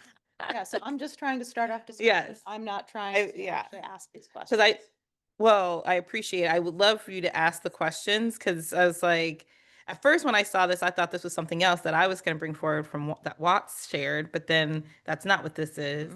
And so this is, and then I was like, oh, this is going back to a conversation a long time ago. So I don't remember. So your questions will be helpful, because you're asking for what we might want to see. Like, Oh. yeah. It's absolute bare bones. The transportation asset management plan just needs to, I'm going to say tick a box, but that's dismissive. But it needs to tick the boxes that the State Transportation Asset Management Council wants to see us ticking. And they are doing essentially a slow ramp up into a more comprehensive program to help local communities really be better about consistent management of their transportation assets. And consistency is difficult, right? Transportation and capital assets need consistency over time because it's something that happens on a 3 to 5 to 50-year term, right? And I believe that none of you are serving 5 to 50-year terms at this particular point in time. Might feel like it some nights, especially around 10 o'clock, but we're not there yet. So again, this is really, what information do you feel that you need in order to make good decisions on a year-to-year or 2-year to 2-year basis regarding our roadways? And of course, this is also complicated by some of the changes in the state level funding that happened literally last week, towards the end of last week, which may result in a short-term, medium-term uptick for our roads. But of course, there's going to be other financial impacts as well. And so when you ask for, so the first question you said is like financial modeling. And that means in terms of how much it would cost for us to fix our assets, like low, Something middle, like and that. high. So like, for instance, right now we have 2 big projects in 2027.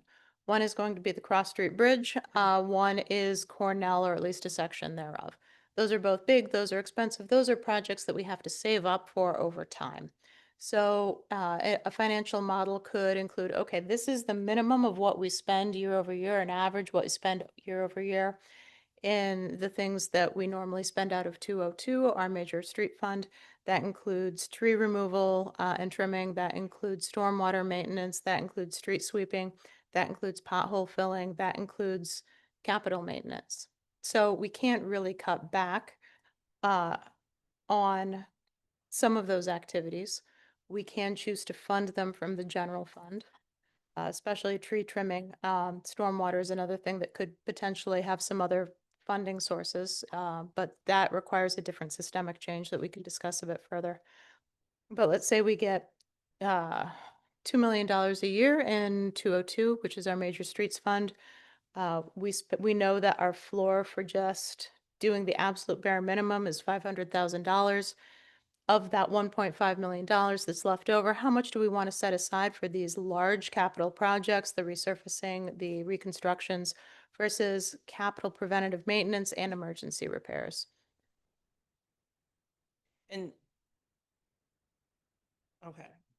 Does that So- help or does that make it worse? No, I think it helps. I would say yes, that would be helpful. And because I think the other thing that would be helpful is just a better understanding. So I know like streets get grades, right?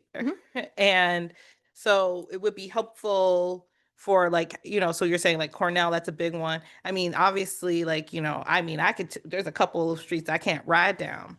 My body holds each craggle.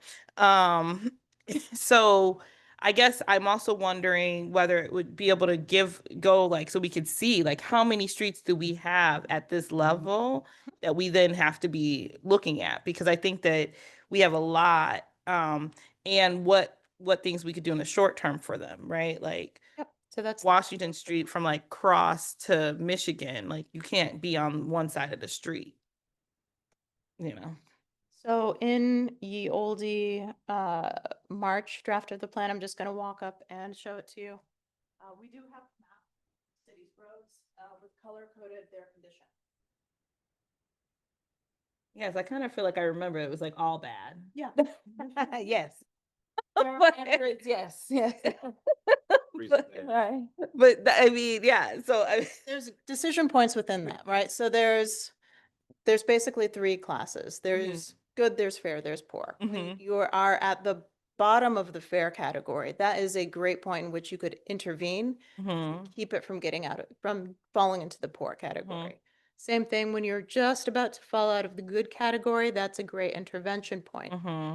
So in the good category, maybe you put more crack sealing in, put more, there's like 75 different types of seal coating and variations there. Maybe you apply one of those.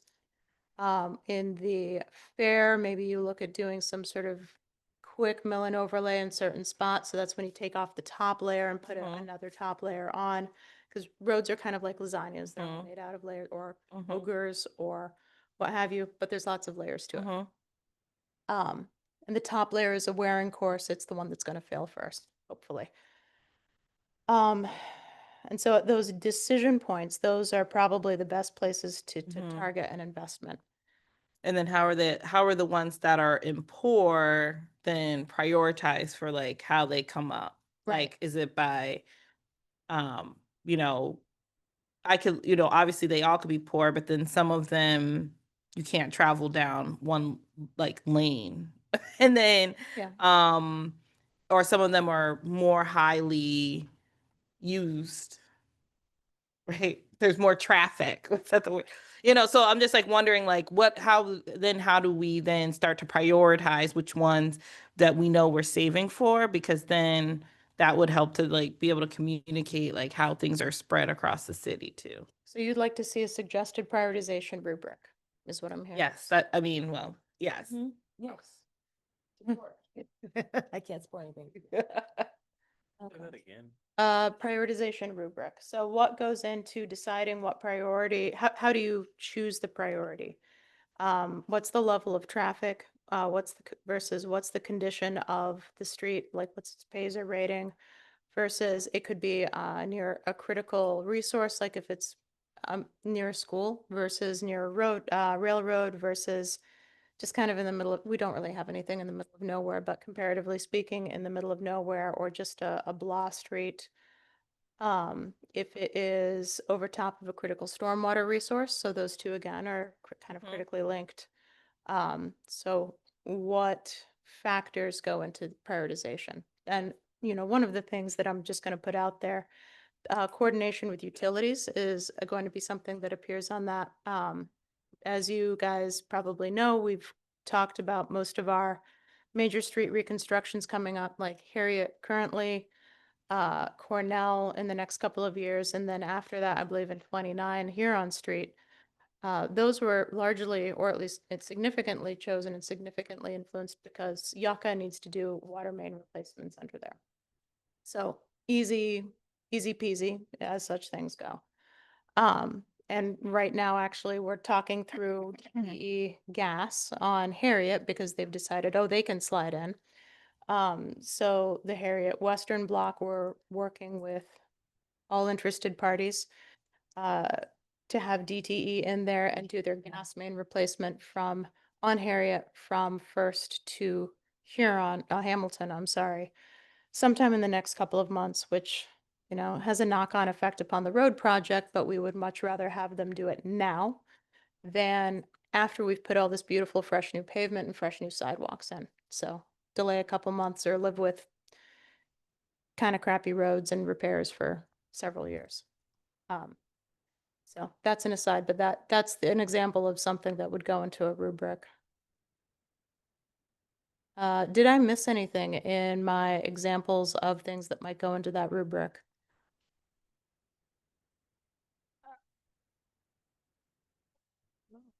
I don't think so.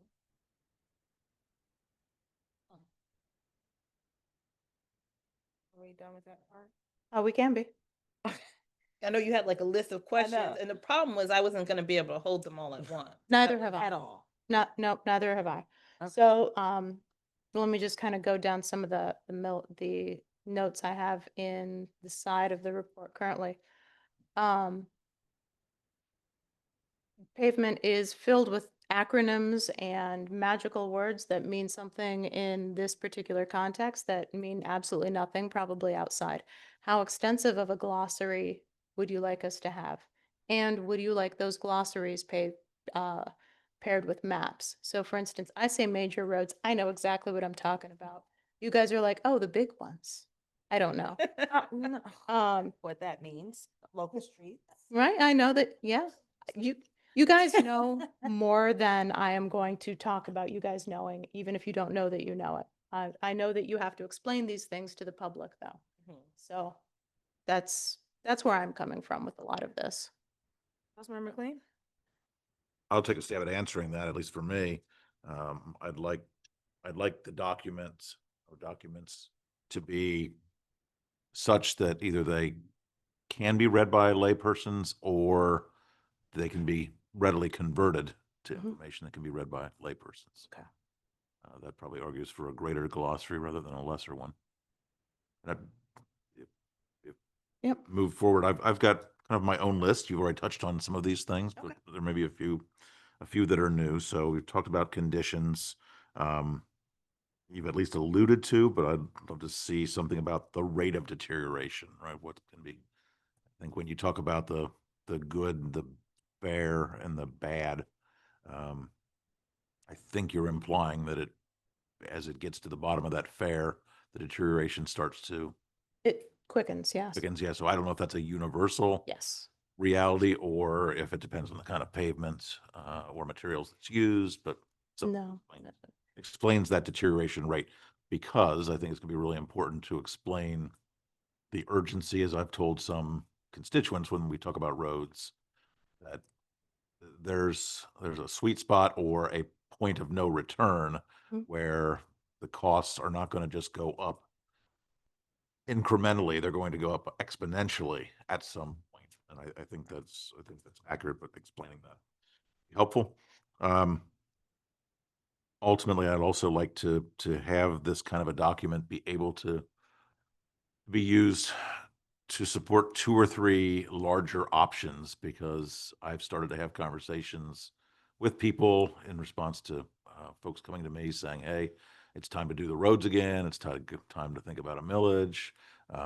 I've said in response to that, it may not be time for a millage, but it is time to discuss what are the options? What do we want to do as a community? And so I think I've said you a couple of questions already in response to that, but I'm hearing it more and more. People are feeling it from riding on the roads. Can I ask you a quick question about the options? So the easiest way to break things down into options would be, you know, your do nothing option and then a do everything option. I assume that you want something more than that. So these would be sort of taken for granted options, and then you want 3 grades in between. Yeah, at least two grades in between. And I'm totally open to, that's my own thinking right now. I'm totally open to what other council members may be feeling, but something to show our constituents, here's some different directions that we could go. And the other thing is that I don't think you've talked about too much is, are there perceived gaps in these resources, right? Are there places where I certainly would like to see sidewalks and pedestrian assets cataloged, but I'd also like to know, are there places not only for sidewalks, but other roadways or other transportation assets that we should have that we don't, for example? The classic example is if we've got a place that doesn't have any sidewalks and yet it's been beaten down so much that, in effect, there's a form of dirt sidewalk, that's probably a need. That's how we got one on here on River Drive, yeah. Member Simmons?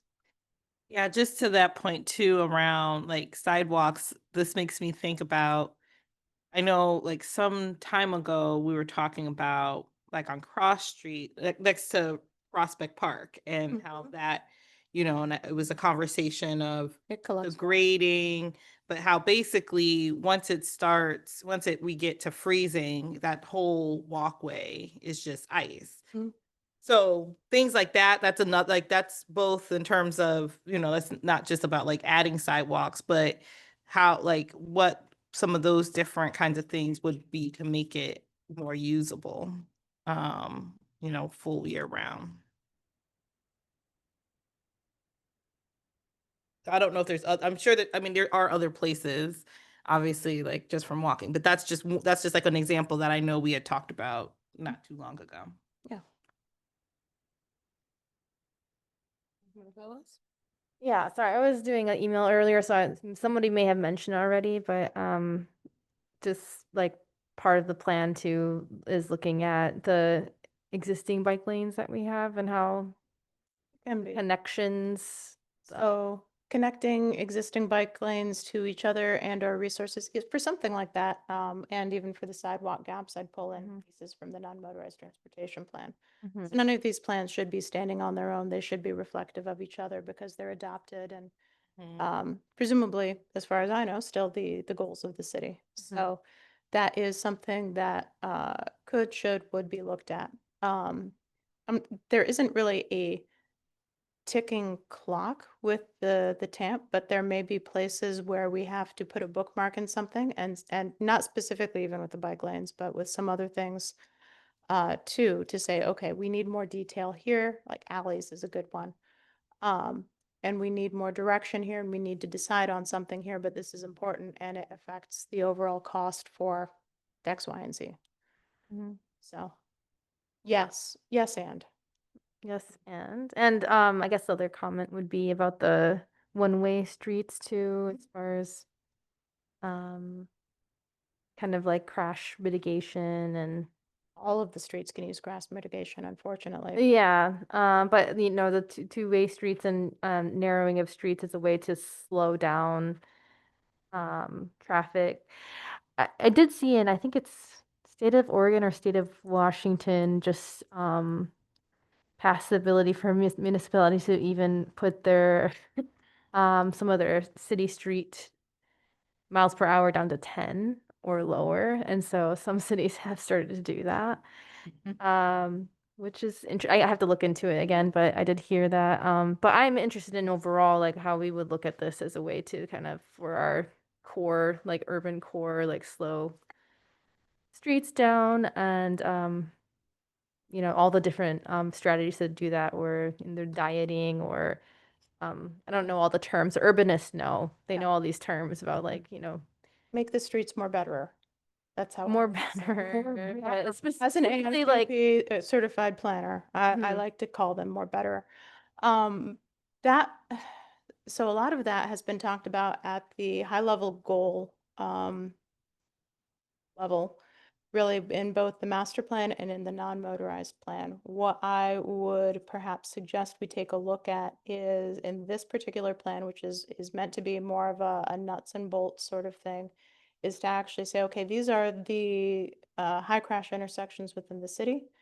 And it doesn't really, this is about pavement management, less so the traffic patterns. So those are two very interrelated, but not quite the same things. It is absolutely something that we can reference and see how to work in. Because like I said, they all interact with each other. If you narrow a street, you might not have to stripe it. One of the triggers for striping is if it has more than 20 feet of navigable, travelable width, right? So if you, anyway, too fine grained. Yeah, we can put that in there, or we can work to integrate and reference the other adopted plans and goals of the city, which I believe touch on what you've spoken about. Yeah, maybe it's a matter of like, here are the areas that have a lot of degradation and they are, overlaying on it. There's a lot of traffic accidents here, or there's a disconnection in the bike lane and this could be filled in the spot. So just using those other factors as a potential reason to grade things higher or lower.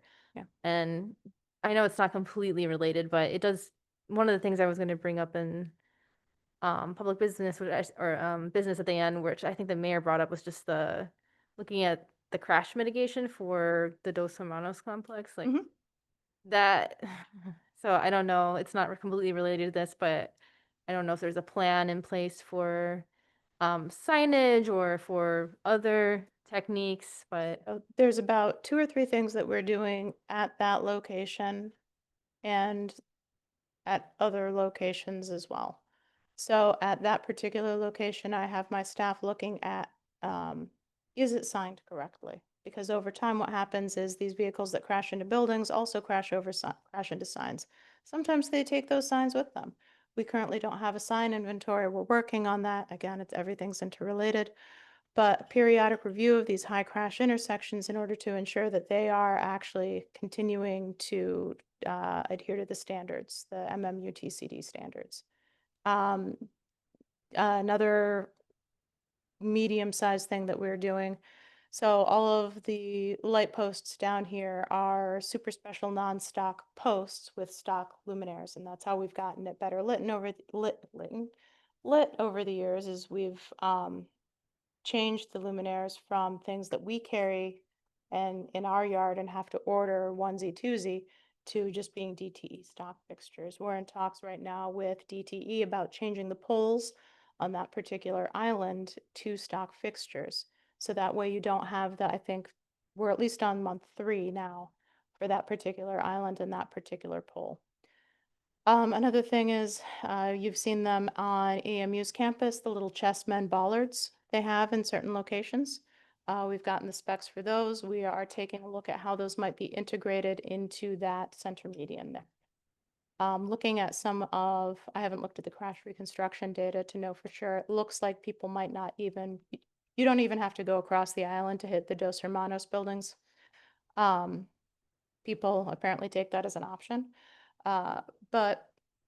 And I also want to put out there, we are not going to be able to necessarily prevent through design unusual crashes like somebody fleeing from police or driving while under the influence of an intoxicant. So those are going to be oddball cases. What we can do is design for normal use and correct use, but we have no way of predicting behavior, people who are acting under these unusual circumstances, for better or for worse. We can try, but we're not always going to be able to win. We wouldn't want streets that are completely lined with bollards and Jersey barriers anyway. I forget where I was going with that. But yeah, so we are looking at a few things at that particular location. Do I have a timeline on that? No, but it's not off of our radar. It's on it. Thank you. Simmons.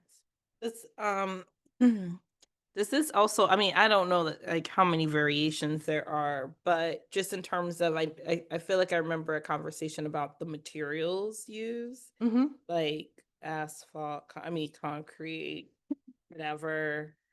Some of our roads are different, others, how we determine, like, we want to use this one because it's going to stay good for at least 5 minutes, versus this other, but that would be helpful too, just because I know there's some variability and I don't know if I don't know, is there still innovation going on in this space or? Heck yeah. Heck yeah, yeah. So, Let me direct you to Asphalt Quarterly. No, I don't. Magazine. but just like that, there might be things that's like, oh, is this something that we should be looking into? Will this help elongate us in between whatever? Yeah. Yeah, so asphalt is actually a field in which there is a lot of innovation, and not just asphalt, concrete as well. So I'm sure you all saw in the news recently where the Washtenaw County Road Commission actually got some kudos for when they did their mill and overlay over on Ellsworth. Just past Carpenter, they used some innovative recycled materials as part of that. Well, you know, I love that, Bonnie. I love it when it's more durable than regular stuff. I don't want to lose the carbon savings in having to redo it and redo it and redo it. And I know we're on the same page there.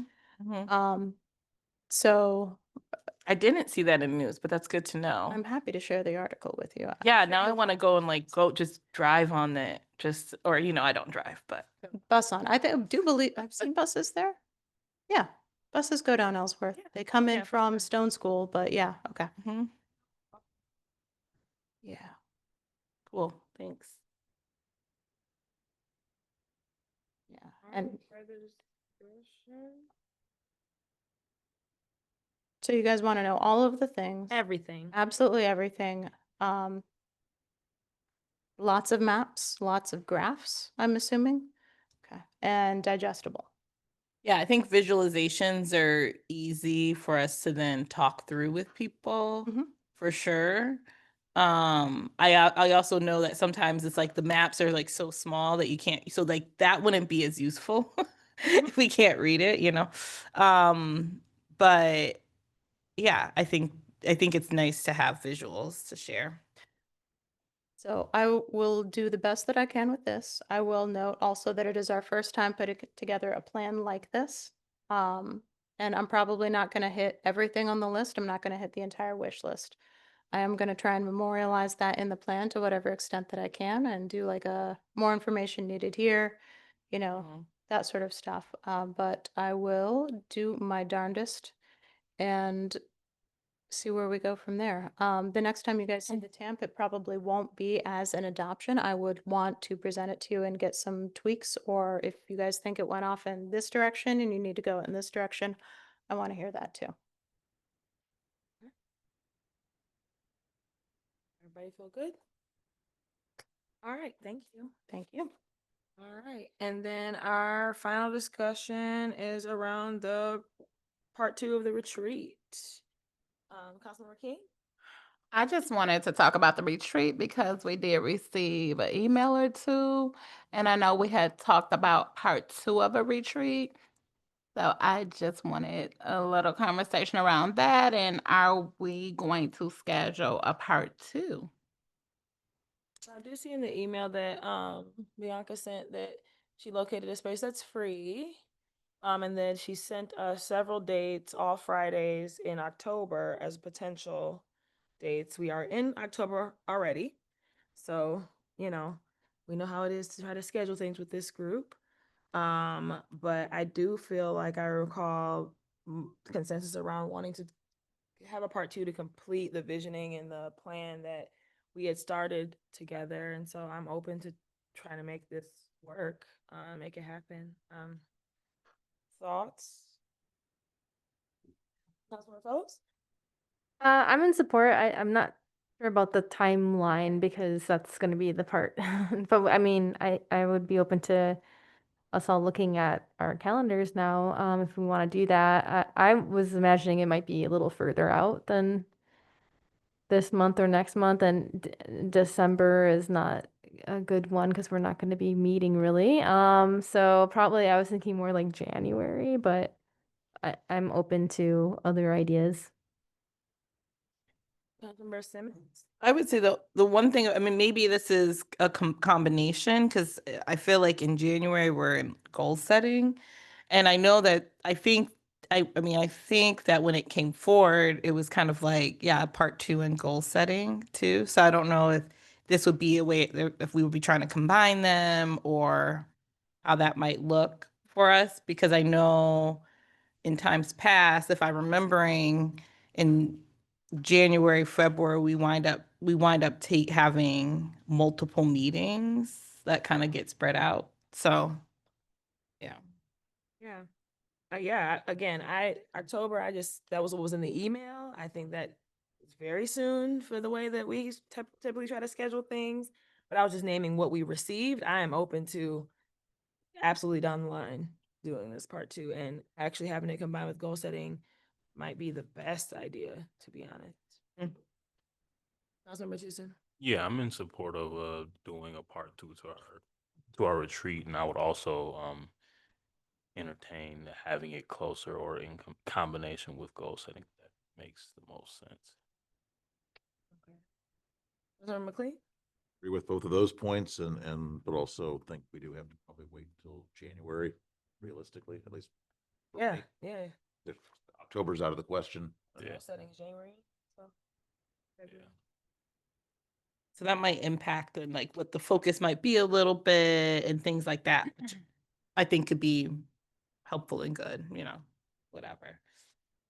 May I ask, since you're sort of expanding it, are you looking at another full day or were you thinking a half day? I was thinking it would be during a meeting.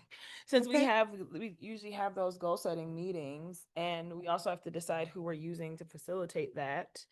So I don't know again how council would feel about that, but I would be totally open to engaging with Bianca to see that's something that she, number one, feels comfortable or has the expertise to do, right, on the municipal side. Yep. And then combining that, like this council retreat or visioning piece that we were doing with our goals. I think that makes sense.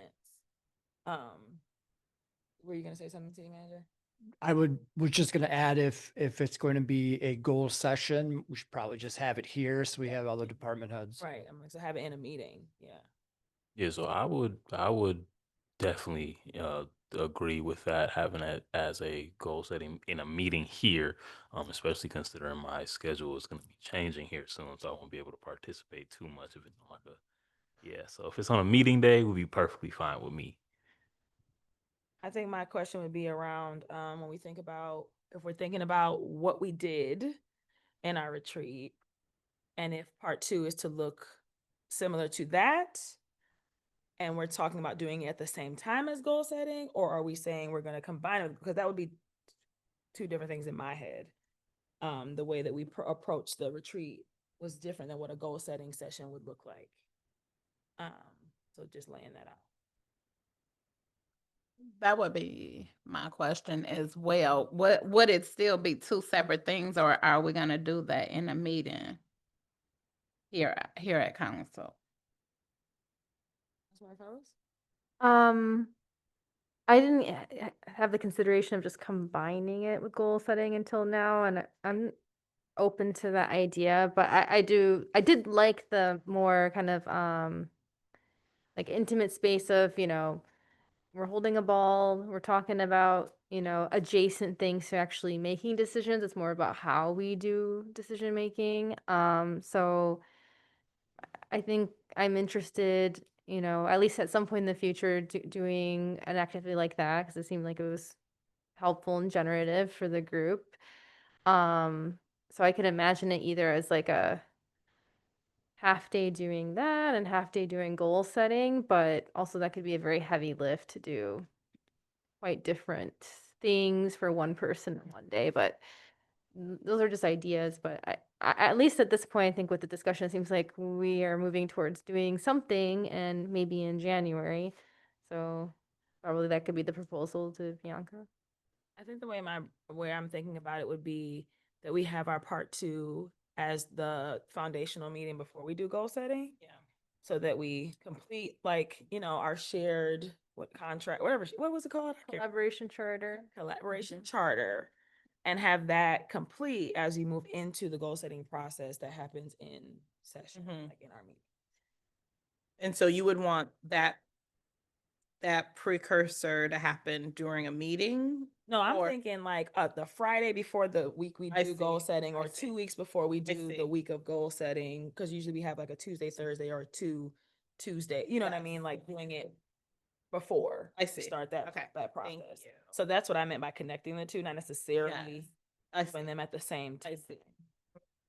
And then I would think the Friday session, follow-up would be shorter, would, Yeah, you know, half day. possibly 4 hours or less. Mhm. And then, however long a meeting session would take Yeah. for the goal setting. Okay. She's pretty good about, watching these as well.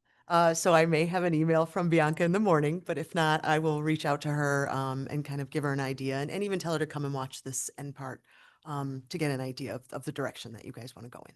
Councilmember King, did you have something else? No, I just completely agree with what you just said, doing that the Friday or a few weeks earlier. Yeah, 2 weeks maybe before, Mhm. so we can digest it and all of that, be prepared to come in and do goal setting. I think it'd be great, but I would want to know if she would be interested or feel comfortable facilitating that portion. I'd hate to speak for her, but I do think she was, you know, when we first met with her, I think she was very excited about it. But absolutely, I'll reach out to her. We'll have to get a proposal from Yeah. her as well, and maybe she'll have some better ideas for us too, and we have plenty of time to schedule it. Everybody feel okay with moving forward at this point? All right. Liaison reports, Police Advisory Commission. Yes, so first and foremost, the next police advisory meeting would be October the 23rd at 7 p.m. here in council chambers. We're currently looking for a second Ward 3 commissioner. So if anybody is interested in participating, A second Award 3 commissioner. yes, to accompany the one that is already there. So if anybody is interested in being on YPAC, please put in your application. There is a communication from, from YPAC.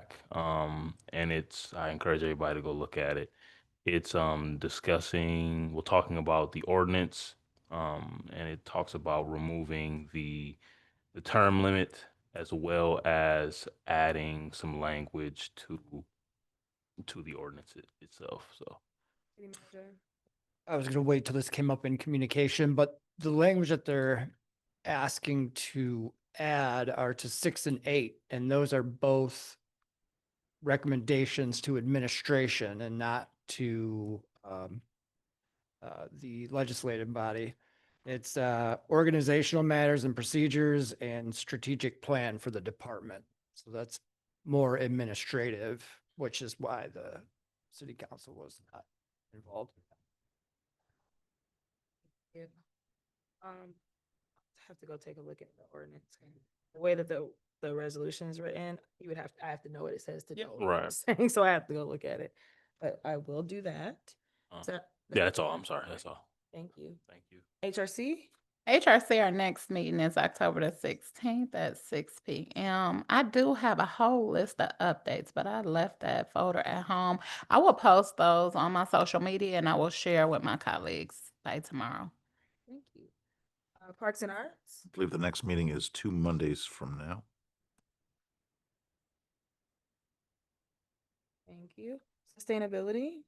Our next meeting is October 13th at 7 p.m. All right. HDC? Don't have a report for tonight. I'll have that prepared for next meeting. Hiring is Mayor Pro Tem. Anybody? I don't think, no, okay. ZBA? Is that him too? Oh, I always mess that up. SEMCOG is him too. Watts? Hold on, let me see, what's So the one thing I wanted to bring forward is we got an email. So Watts has a meeting upcoming, but they shared that there's now work around transportation planning projects for fiscal year 27 for the Unified Planning Work Program. And so I guess they're putting out a call for potential projects to be considered for that fiscal year. So I know that Bonnie is a part of the technical committee and so follows this even more closely than maybe we do. But Anyway, I just wanted to bring that forward that that is happening. So we should be thinking about like the same things that we were talking about earlier. Thank you. I have no report for Urban County. DDA has not met since we were here last meeting. Rutherford Pool is Steve as well, and they're closed for the season, so probably not much to talk about right now. Okay, it's 9:47. And so I'm assuming we have to close business. So if we'd like to try to get through it, or do you want to extend? Let's go. All right, Councilmember Tucson. I just want to thank everybody in the community and on council who came to Women and Men Working for Change over the weekend. Saturday, we had our domestic violence 5K walk/run. Great turnout. I would also like to bring to everyone's attention, I received a few, I want to say complaints, I guess, from residents about them taking their kids to the parks and people are smoking extremely close to their children while they're on play equipment. We have an ordinance against that. I will be putting communications on my social media to further inform individuals about said ordinance. That's about it for me. Member King. I know there has been a lot of loss in our community lately, so I just want to offer my sympathy and my condolences to those families. And speed bump, they were removed. So thank you for removing those speed bumps. When I came through there, I was like, oh, I know Michelle was happy. Councilmember Fellow. Yeah, I just want to highlight the library care coordination ID clinic that happened at the Library Plaza downtown yesterday. It was in partnership with the Secretary of State, and they were able to get 35 new IDs for folks that didn't have them, as well as clothing giveaways and harm reduction supplies and all sorts of stuff. It was great. And I just wanted to kind of remind council of some things that are coming up. One is that we're almost done with the council onboarding orientation packet thing, so that should be coming for a review soon. It really is just a bunch of hyperlinks.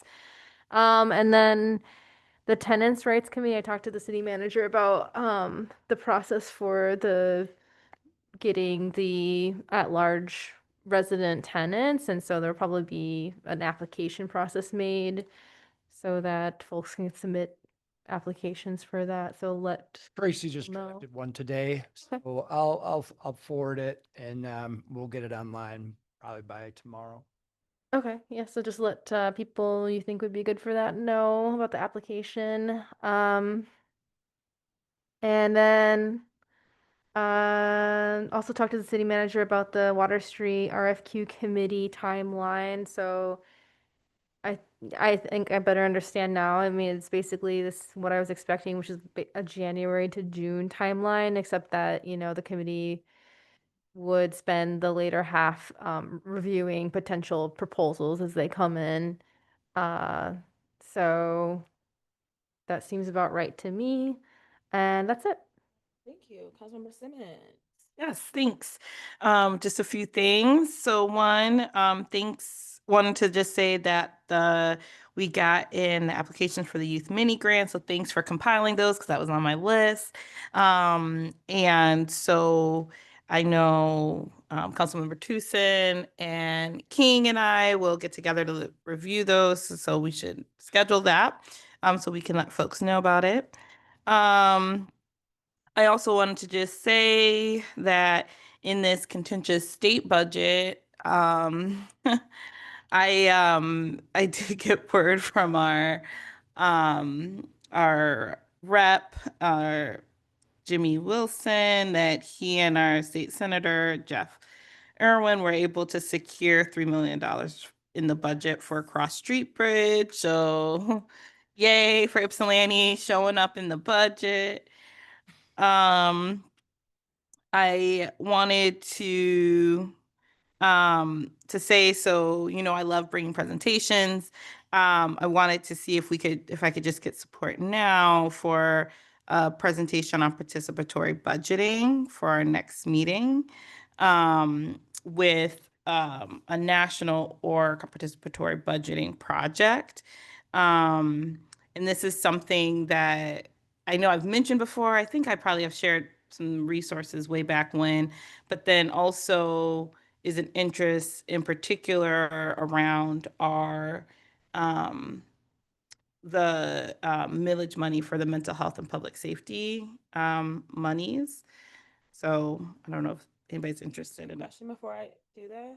Mhm. If the next agenda is, are you okay with potentially it not being the next meeting? Or is it time sensitive, I guess? Like, Well, I think the time sensitivity might be around like if we want to do something, like that's one thing, like that. And then also just scheduling with them. And so I would say that, when I first started talking with them and it was like we were looking at the earlier September meetings, I was like, oh, I think those are going to be full because we're going to be coming back from some time. And so then I kind of pushed them off. I was, anyway, so I pushed them off to October. So I guess, I don't know, when will we know that? so we don't. So I'm just asking that, like, once we get there, if it's, what do you think? So I support this. But I've been also trying to be mindful as we look at the agendas that we don't have like one that's this long and the next, you know what I mean? And trying to balance things Yeah. that we can. So just saying it like, can I have some discretion around like talking to you maybe as soon as we know? Yeah, that would be helpful just because I'm just trying to coordinate Yeah, with sure. them and their, anyway. Well, So, I support that. I support adding it to the next agenda. so yeah, let me know if there's some change on that. I wanted to, also, I don't need it now, but I wanted to ask about an update on the AI policy stuff that we're working on. And yeah, so, I don't know. Yeah. And then I I wanted to say, in terms of folks lost, just farewell. I know that I had a couple people reach out to me about the passing of Jerry Kreiner, who was a recent member of the DDA, and worked with and was a partner with one of our local businesses of Mix Studios. And I know that there's interest from the DDA and others of possibly doing like a proclamation and a celebration of his service. But he was also a Ward 3 resident. So, and then I'm like, and then I think the other thing I would like to have, I'm interested actually in getting a report from our police chief around a few different things, some things around staffing, different incidents coming forward. And I know that this might sound strange, but just like naming what the police can do and what they can't do. Because I think that there might be some, when we talk about different services and what can actually happen, I think there's a lack of clarity around that. And so I think that it would be great for the police chief to come and share some information with the general public around those things. And then the last thing I have, I think this is the last thing. Yes, the last thing I have then is just that, a remembrance for those who lost their lives on October 7th, those who have lost their lives since, those whose lives will never be the same. May peace abound in the place of fear and hate. And just to say that there is work being done in Michigan at the state level around putting forward a resolution that calls for arms embargo on Israel, restoration of humanitarian aid, and medical humanitarian visas for Palestinians in the crisis. So I have signed on in support of that. And yes, that's it. Thank you. Thank you. Councilmember McLean. Thank you, Mayor. Three things. First, want to thank the police chief publicly for, at my request, bringing some attention to speeding and stop sign running, and reminding people gently, along with some financial incentives or disincentives, at a couple of key stop signs and stop and intersections in Ward 2. Secondly, tomorrow night, I'll remind people, is Finance Committee.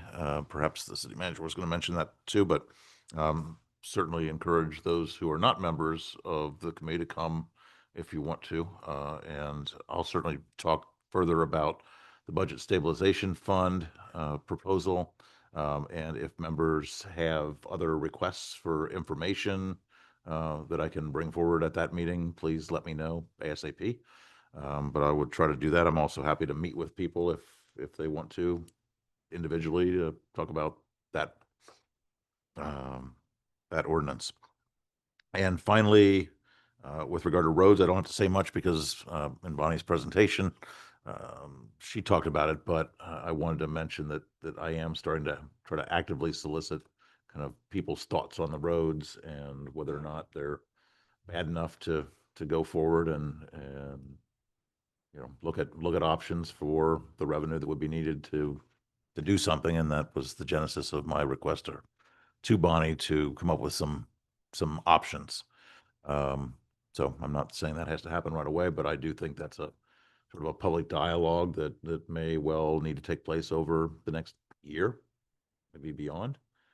Though I've certainly heard from constituents that we should have put something forward yesterday. So people are feeling different ways. I'm curious to know what others have heard, but I do think the first order of business is a broad community dialogue. That's it.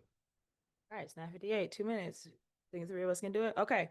I am actually currently working on a proclamation for Jerry Kreiner. I've served on the DDA with him, and I know when we got the news, the DDA at least sent an arrangement on our behalf, and just really, really sad and really fast and shocking. So condolences. There's been a lot of loss in our community, and it's been quite a sad time. The second thing I'll email council about, but I've been spending some time up at Wise, like reading to the kids and hanging out with fifth graders. It's been great. And they would like to see more of us. And so I have a whole spreadsheet that we created, Mr. Klein and I, around what's classrooms are available and who's where and what you might be interested in doing up there if you would like to. So I will share that in an email. Had other things, but Motion to extend to 10:05. I'm gonna ask, but all in favor? Hi. Thank you very much. Okay. Okay, so I'll slow down a little bit on that one. Yeah, we have a whole spreadsheet from like the kindergarten, first, second, third grades, the times of day that they go to the library, as well as the ASD classrooms. And so they are just like always super excited to have people in the building. And they have a new principal this year. When I was there last Friday, they were so prepared. I was with fifth graders on Friday. They asked the best questions. It was so funny because they asked me questions that I went to another event and adults were asking me the same questions the fifth graders were. And so amazing, just super engaged. They're asking about the data center. They're asking me about, impressive. So I encourage folks to, go up there. Mr. Klein is like open to opening the library to you whenever you can come, just based on the schedules. And, some folks are not as comfortable with like the little kids. Some folks want to work with some older kids. And so I will forward that spreadsheet that was created out with the options.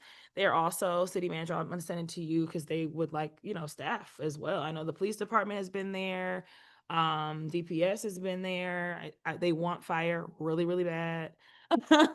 And so, the clerks, I think, again, lots of opportunity. They have lots of questions.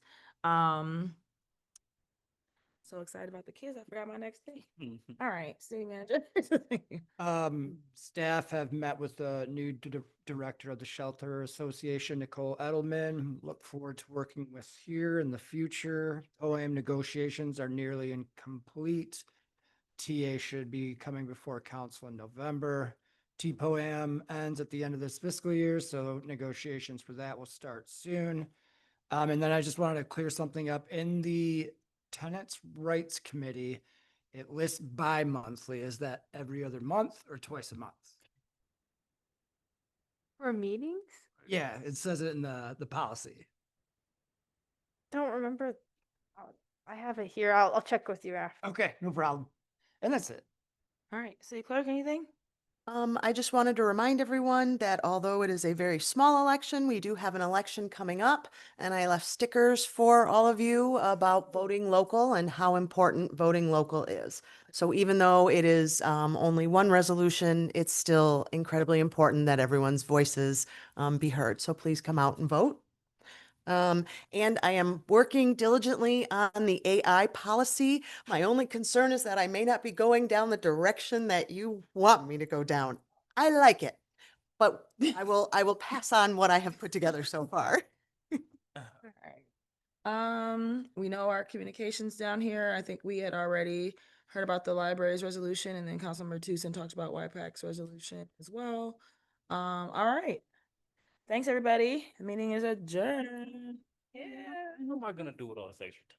What are we gonna do? I don't even have to go to Taco Bell because I can eat dinner at my house. Still finish cooking my dinner.